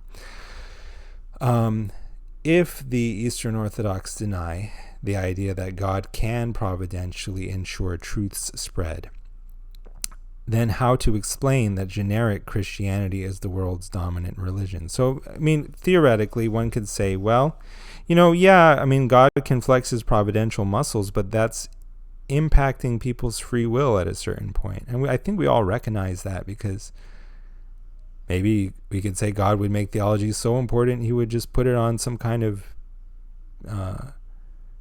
billboard in the sky or something all the time. This is the true church right over here, but it's severely impacting people's free will. So we're kind of recognizing this everyone's kind of recognizing this as a constraint. The Eastern Orthodox can point this out validly, but how do you explain the fact that just generic Christianity is the world's dominant religion? Is it just because truth spreads naturally rather than God providentially intervening? Or is it a coincidence, which is such a dirty word whenever we're talking about God and the things of God?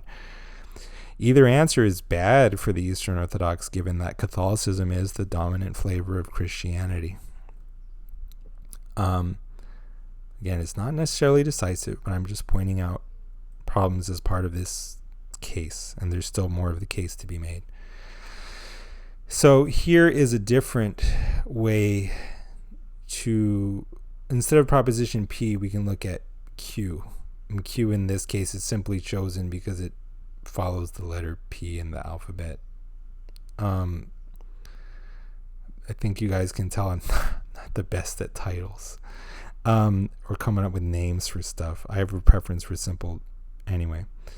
Assuming that it is possible that all of Catholic theology is correct, at least that portion of it which it exists at the level of dogma, it is possible that God could have done all that Catholics believe God to have done, as far as providentially guiding the papacy, in order to keep the church indefectible. For example, through middle knowledge of conditionals. That's the way it's put in the Calvinist Arminian debate. But what I mean is foresight as to which popes would do what in whichever situation. And we may imagine God using a range of subtle and powerful influences / internal and external factors to guide the outcome of papal elections and other relevant historical events, as well as graces and inspiration or illumination of conscience for reigning popes, or even untimely death as a means to halt popes whose future behavior will result in heresy and or apostasy. Compare Paul striking Elymas with blindness in Acts 13:11 and Ananias and Sapphira being struck dead in Acts 5. So these are all the ways and means God might have for putting his thumb on the scales of history, providentially speaking. Here's Q star. It is possible for God to have done something like what Catholics believe him to have done, as far as providentially guiding the leadership of the true church, in order to keep the true church indefectible, using similar ways and means to those described in proposition Q. So now R is chosen because it just follows Q. If propositions Q and or Q star are true, then God providentially superintending church and world historical affairs in the ways described in propositions Q and Q star will maximize the number of people with true belief in the fullness of correct theology. And so basically what I'm getting at here is, if we start out with the premise that theology is super important, and God doing these things would maximize the number of people who are in the fullness of correct theology, and it's possible for him to do these things, then he would do them, and he did do them. It's like willing and able means yes. However, proposition R does not necessarily entail the truth of Catholicism. In the following slides, we will explore the strongest argument, yes, kind of by default, against my whole line of reasoning, the argument from the analogy to the problem of evil. So let's go to these slides. This is basically the meta of the debate. Let me just quickly check something. Ecclesiological principle, theology matters, perspicuous enough. Okay. Yeah, let's keep going. The analogy to the problem of evil. It may be objected that, in the end, the bottleneck problem is not importantly different from the problem of evil, which, though serious, is not a fatal objection to either theism or Christianity, because there can be reasons known or mysterious why God would allow evil. Similarly, on a non-Catholic theology, there can be reasons known or mysterious why God would allow the evil of a discernment bottleneck. I called it a discernment bottleneck to widen it, not just intellectual, because if we're not just looking at the study-based case for the true church, but all the avenues that there might be, beauty, holiness, miracles, illumination, put all those together, call it the discernment bottleneck. Point is, there's still a bottleneck. So sorry if that shift in terminology was confusing. In response to the problem of evil, it is possible to claim that there are... Oh, I forgot to put this in my works cited. Okay, it's all right. I'll verbally state it. In response to the problem of evil, it is possible to claim that there are conceivable reasons why God would allow evil. For example, a soul-making or sanctification-based theology might furnish reasons to view evils as, quote, logically necessary precursors to goods that will outweigh them, unquote. And I hope that's an exact quote, and I think it comes from Tooley. If it's not an exact quote, it's a paraphrase, and it comes from Tooley. I don't remember the first name, in the Stanford Encyclopedia of Philosophy, in its entry on the problem of evil. I am definitely not claiming those words for myself, and which are part of an ultimate destiny that represents the greatest conceivable good. This author is sympathetic to such approaches and views them as stronger than the more agnostic defense made by, for example, Alvin Plantinga, not to denigrate his work. The reason why they seem stronger is that the idea that some consequent might not follow from its antecedent for mysterious reasons that one cannot conceive of is something which it is possible to say about any entailment, any if P then Q. It is a tautological objection because, by definition, one does not know about things one does not know about, and unless one is prepared to say one knows everything, this kind of objection would, if followed consistently as a principle, seemingly lead to pervasive skepticism in every area of one's worldview. Hence, it is preferable to point to reasons which are both conceivable and plausible, why there are positives to allowing some evil that outweigh its associated negatives. However, unlike with the problem of evil, there do not seem to be any reasons that are both plausible and conceivable that one could point to for saying that God might have allowed a discernment bottleneck, because the positives of a discernment bottleneck outweigh the negatives. So what I'm saying here is, what can we say? Like, oh, maybe God wanted it to be intellectually mediated and super hard so that in the intellectual pursuit, people would grow closer to God. Well, maybe, but does that really outweigh the fact that the fullness of correct theology is necessary to maximize your closeness with God? And really, I should have said this earlier. If the fullness of correct theology is not important to maximize your closeness with God, is it important at all? If it doesn't maximize your closeness with God, does it not in fact detract from that or hinder it in a sort of zero-sum way? So when we talk about maximization, time is finite. So this is a zero-sum calculus. So whatever is not maximizing it is hindering it or detracting from it. And so theology, if it's not maximizing your closeness with God, if it's not all else equal necessary to maximize your closeness with God, it's going to detract from that. And it arguably not only has no value, but really has a negative value because, again, time is finite. You shouldn't be wasting your time with it. It's a distraction. So proposition I, you kind of can't live with it and you can't live without it. It's basically synonymous, as far as I can tell, with this debate having any importance at all. And if the meta is that, well, either this debate has no importance, the question of which church is the true church has no importance, or Catholicism is true, I'm perfectly happy with that meta. I will consider the argument to have been cinched. So that's kind of where I'm coming from. So let's say that, so someone says, well, maybe just in the rigor of the intellectual pursuit, God hoped people would come closer to him. I don't know that can realistically be said to outweigh the fact that people are missing out on something which is necessary to maximize your closeness with God. And God is relational. He is love. He wants to maximize relationship. Moreover, there's zero indication in Scripture that any truth worth having about God is really going to be seriously, intellectually, or cognitively mediated. In fact, the impression is the opposite. Kingdom is going to be revealed to these little ones who don't have any guile about them, who don't have any intellectual sophistication. The consistent trend of the Bible is always like this. Accordingly, the non-Catholic taking this approach seems obligated to take an agnostic approach like that of Plantinga. As we have seen, the response that X might still not follow from Y for mysterious reasons that one cannot conceive of is unsatisfactory, all other things being equal. What I mean about X from Y is like, Problem of Evil says atheism follows from, in the Problem of Evil we could say atheism still doesn't follow from evil, but for mysterious reasons that we can't conceive of. It's like, okay. Maybe you can say that. All else equal, it's not the best possible answer. In our present situation, the contention can be made. Catholicism still doesn't follow from the evil of a discernment bottleneck for mysterious reasons that we can't conceive of.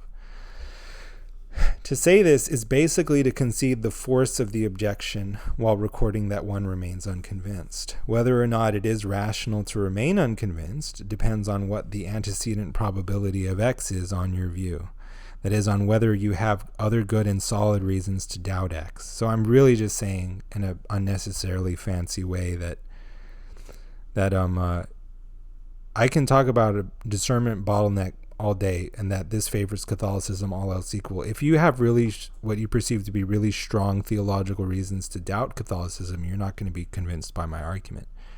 Those reasons can be positive or negative. So it can be that you think there are severe problems in Catholic theology, or you can think that there's really good reasons to believe this rival church, this rival theology, and this rival church / theology is mutually exclusive with Catholicism.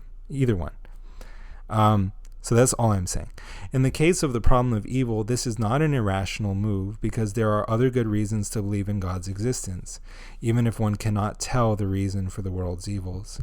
In the case of the bottleneck problem, an agnostic analogy to the Problem of Evil will only succeed if one has strong reasons to doubt Catholicism. Positive reasons to, this is a subtle but important point, positive reasons to believe in one's own preferred ecclesiology / theology, which is non-Catholic. Positive reasons to believe in one's own preferred non-Catholic ecclesiology will not suffice unless they are actually mutually exclusive with the claims of Catholicism. So you can say like, well, but I still don't believe Catholicism because I'm Presbyterian. It's like, why are you Presbyterian? And if you give all these reasons that could equally apply in favor of Catholicism, then you don't have a really good reason to doubt the conclusion that is coming from the argument from the discernment bottleneck. If one does not have strong reasons to doubt Catholicism, or if more technically, the strength of one's reasons to doubt Catholicism does not exceed the strength of one's reasons for believing that God would have made the fullness of correct theology available for everyone in a perspicuous / egalitarian fashion due to theology's salvific importance, or its importance for closeness with God, then I submit that the bottleneck problem ought to make one accept Catholicism. If one does believe that one has strong antecedent reasons for doubting Catholicism, then I submit that the bottleneck problem ought to motivate a reappraisal of those reasons, whatever they may happen to be. All right. Now I'm really going to explain more of what I mean by this. The three warehouses thought experiment, or as the late Daniel Dennett might have called it, assuming he would even have cared, which he wouldn't have. Probably. My three warehouses intuition pump. As we have seen, I don't know why. I was an atheist before I was a Protestant. I was really influenced by the Four Horsemen, starting from about age 16, and I read all of them. Just a little fun fact, whatever that says to you about me, whether that raises me in your estimation or lowers it, might well be the latter. As you can see, I kind of have I don't really have so much of a theological bent as much as I have not sciencey, but I'm a product of the time that I was raised in, for better and worse. The time that I was raised in, and the sort of the education that I got, which was not in philosophy either. I'm sort of self-taught in philosophy. But as we have seen, Proposition R does not necessarily entail the truth of Catholicism. Similarly, the revised simple argument, though valid, is not necessarily sound. This slide is a mouthful. It's going to be a little distracting. Basically, it can be seen that the motive... So what I'm going to argue now, I should say, however, it can be seen that the motivation to accept the conclusions of my arguments grows in proportion to, 1, how important, and 2, how difficult we imagine theology to be. As we will see, thought experiments like the following can prove decisive in establishing Catholicism as the conclusion of my arguments, since they show how the motivation to accept my arguments can seemingly be increased without limit, taking us ever nearer the asymptote, so to speak, of the conclusion of Catholicism. So, in condition 1, theology is neither important nor necessarily difficult, and I'm going to flesh it out. 20 people go up to this warehouse. They are told that they all need to make a sculpture, but when asked what kind of sculpture, they are given minimal guidelines. They're only told that it just needs to express something artistic within themselves. They're further told that if they don't feel they have anything to express artistically, they don't have to make a sculpture. Or they can make one that is just very abstract or low effort. And so some people do these very elaborate artistic sculptures, and other people make sculptures that are very low effort or very abstract.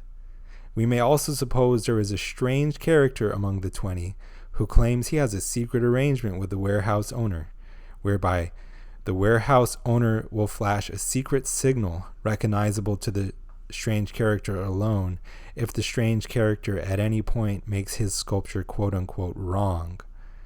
But since at the end of the day no piece is judged to be better than any other, everybody rightfully ignores the strange character and his strange claim, and everybody just produces whatever they want to without any qualms or reservations. Now, condition 2, theology important but not all that difficult. You can see the way I think is a little bit, like the secular sciences. I was more so, not trained as, my major was speech language pathology, which gets into some sciencey stuff. So, but I guess the idea of manipulating variables is more so native to me.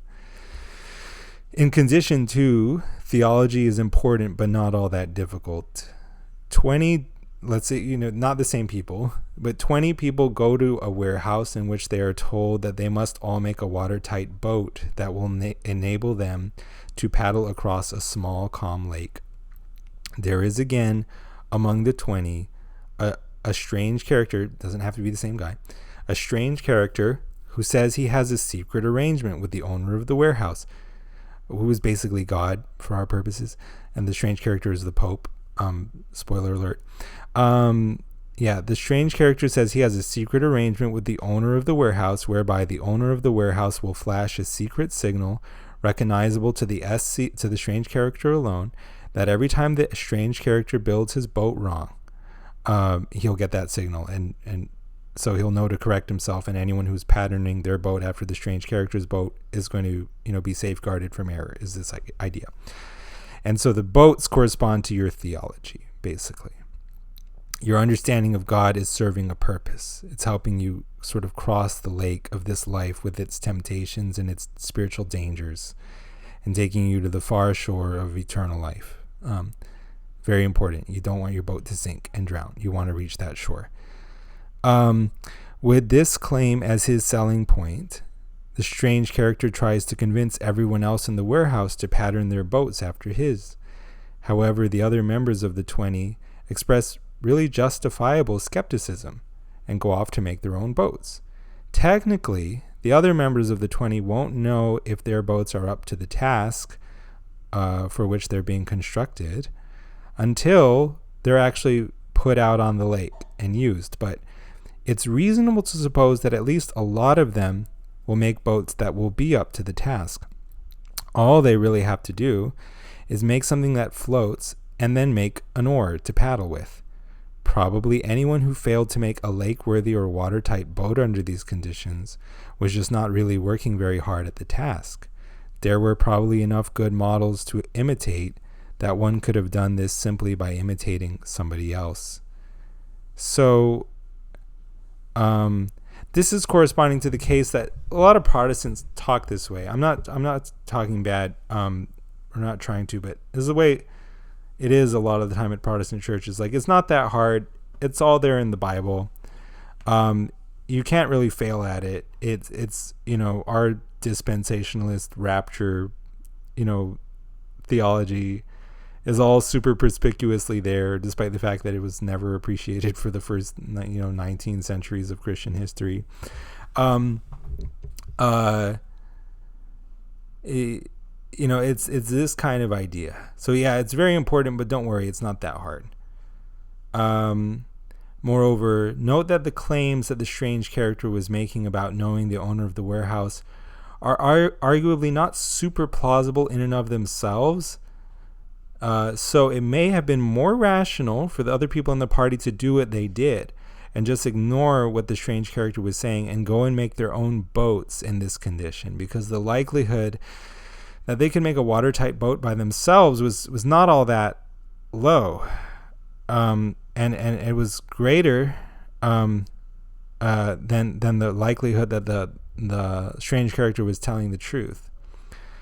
And or the likelihood that it was really all that necessary to pattern their boat after his in order to get across the lake. Okay. Condition 3, theology, highly important yet also highly difficult. Some of you may be aware that the pilot of the unfortunate Ocean Gate submarine Titan once built an airplane out of a kit, because apparently that's a thing. So I saw in a documentary about Stockton Rush and the Ocean Gate tragedy that Stockton Rush, the CEO of the Ocean Gate company, had built an airplane out of a kit, and it flew, and he flew it all the time. And I thought, quite apart from everything else that happened, which was extremely tragic and involved a lot of bad judgment, seemingly.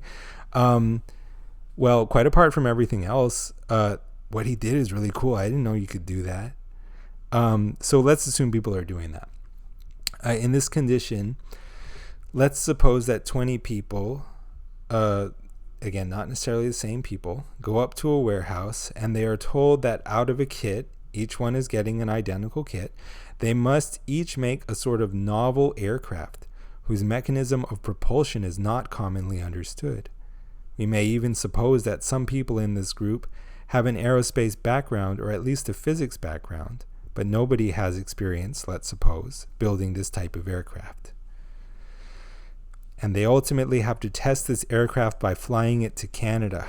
So it's very important that whatever they build works in the case of each person, because they're each building their own aircraft out of a kit.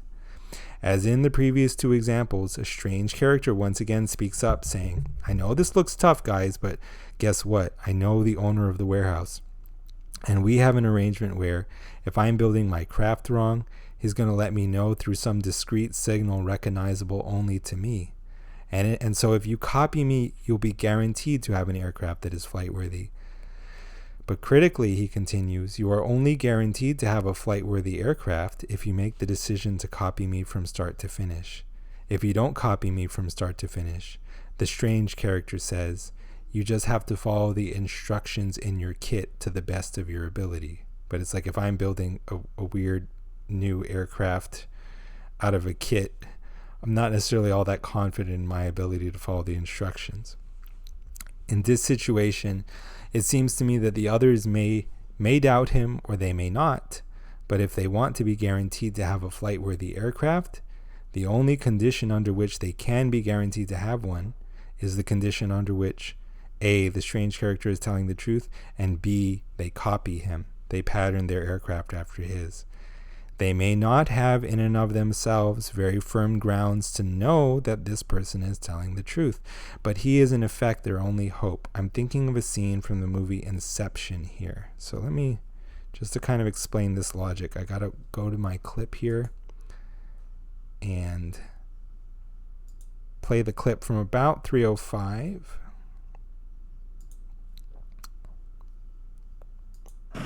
I need him to decide to break up his father's empire. God, we should walk away from this. If I were to do this, if I even could do it, I'd need a guarantee. How do I know you can deliver? You don't. But I can.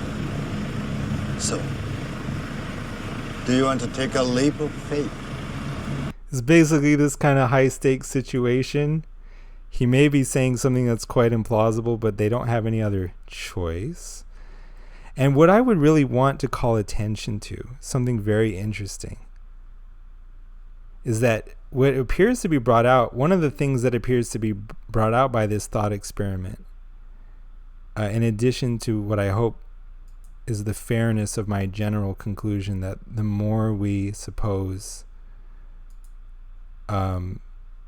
theology to be difficult and important or consequential, the more likely Catholicism follows as a conclusion.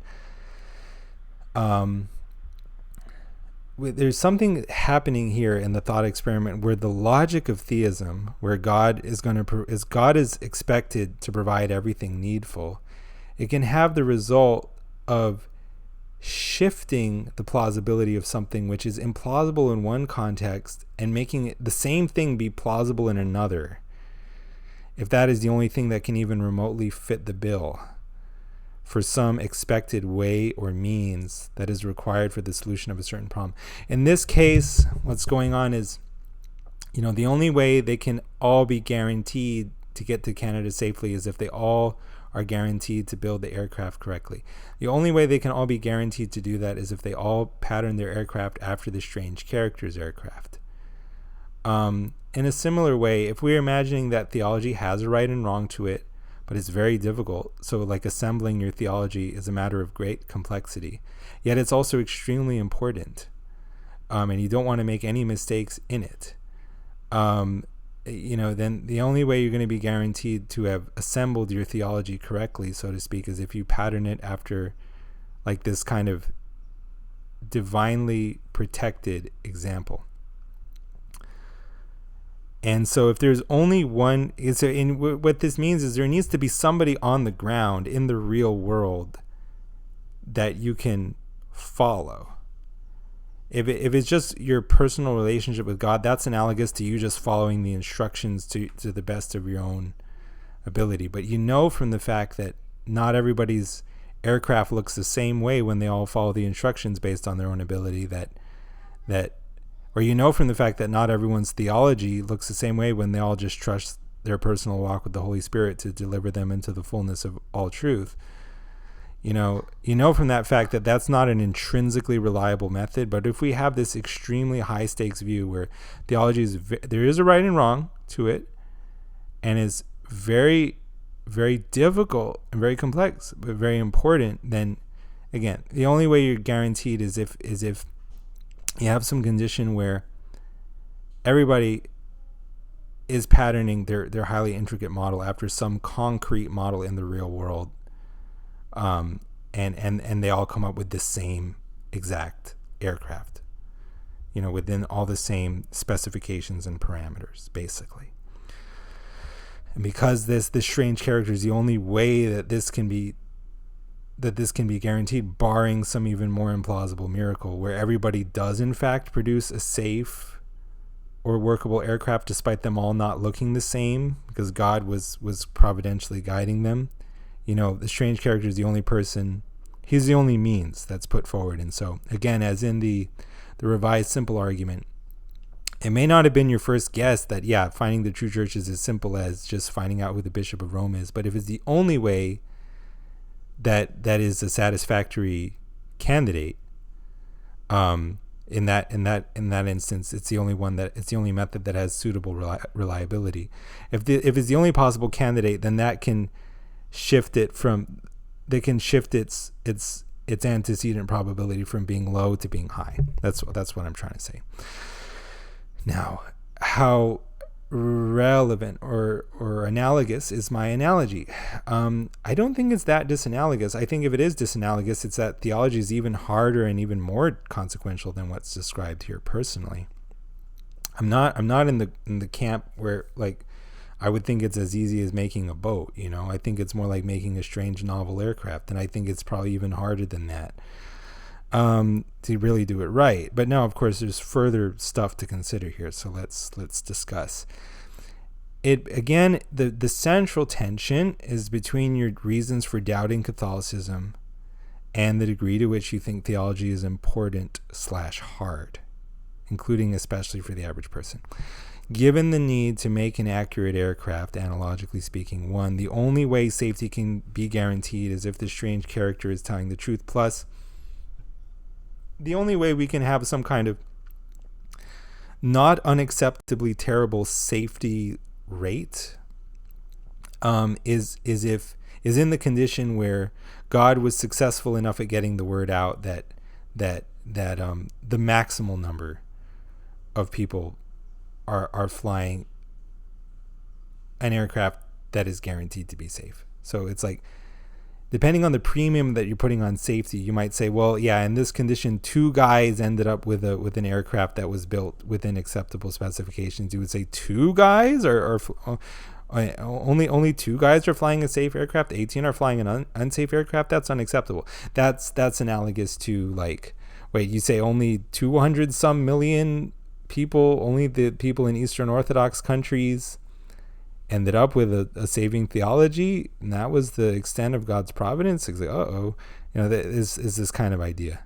I'm trying not to be too parodic or too cartoonish there. I'm just trying to illustrate the upshot of the analogy. So now an objection, a very important objection. The aircraft or warehouse analogy is disanalogous because in reality, the owner of the warehouse is not just the owner of the warehouse, but he's also the Lord of the skies. So, spoiler alert, just like Aslan turns out to be Jesus, so in this story, the warehouse owner is also Jesus. When we get to our destination, it turns out that the owner of the warehouse who was waiting there to greet us is Jesus. And Jesus may well say, yeah, even though your aircraft was janky, I upheld it through the word of my power. He upholds all things to the word of his power. Will he not even say that to most, if not all, Catholics, despite the fact that each of their respective theologies belong to the right class of theology? So I'm making the point that even if you're just looking at only Catholics who are nominally in the fullness of correct theology, to what extent has the average Catholic actually seriously studied theology? They might be in the objective fullness, but have they bothered to educate themselves? So it's corresponding to a situation where even if they all are theoretically in the group that are patterning their aircraft after the strange characters aircraft, there's no guarantee that on flight day they won't roll up with some janky aircraft that's not actually built to within specifications. And so I'm going to talk about this. Let me see to what extent I can do justice to this objection, because I think it's kind of missing the point. I think that, if we're all saying, if all we're saying at the end of the day is that it just comes down to the mercy of God, it's like, A, we're minimizing the importance of theology, and B, it would be as if we said of the unevangelized in the Western Hemisphere,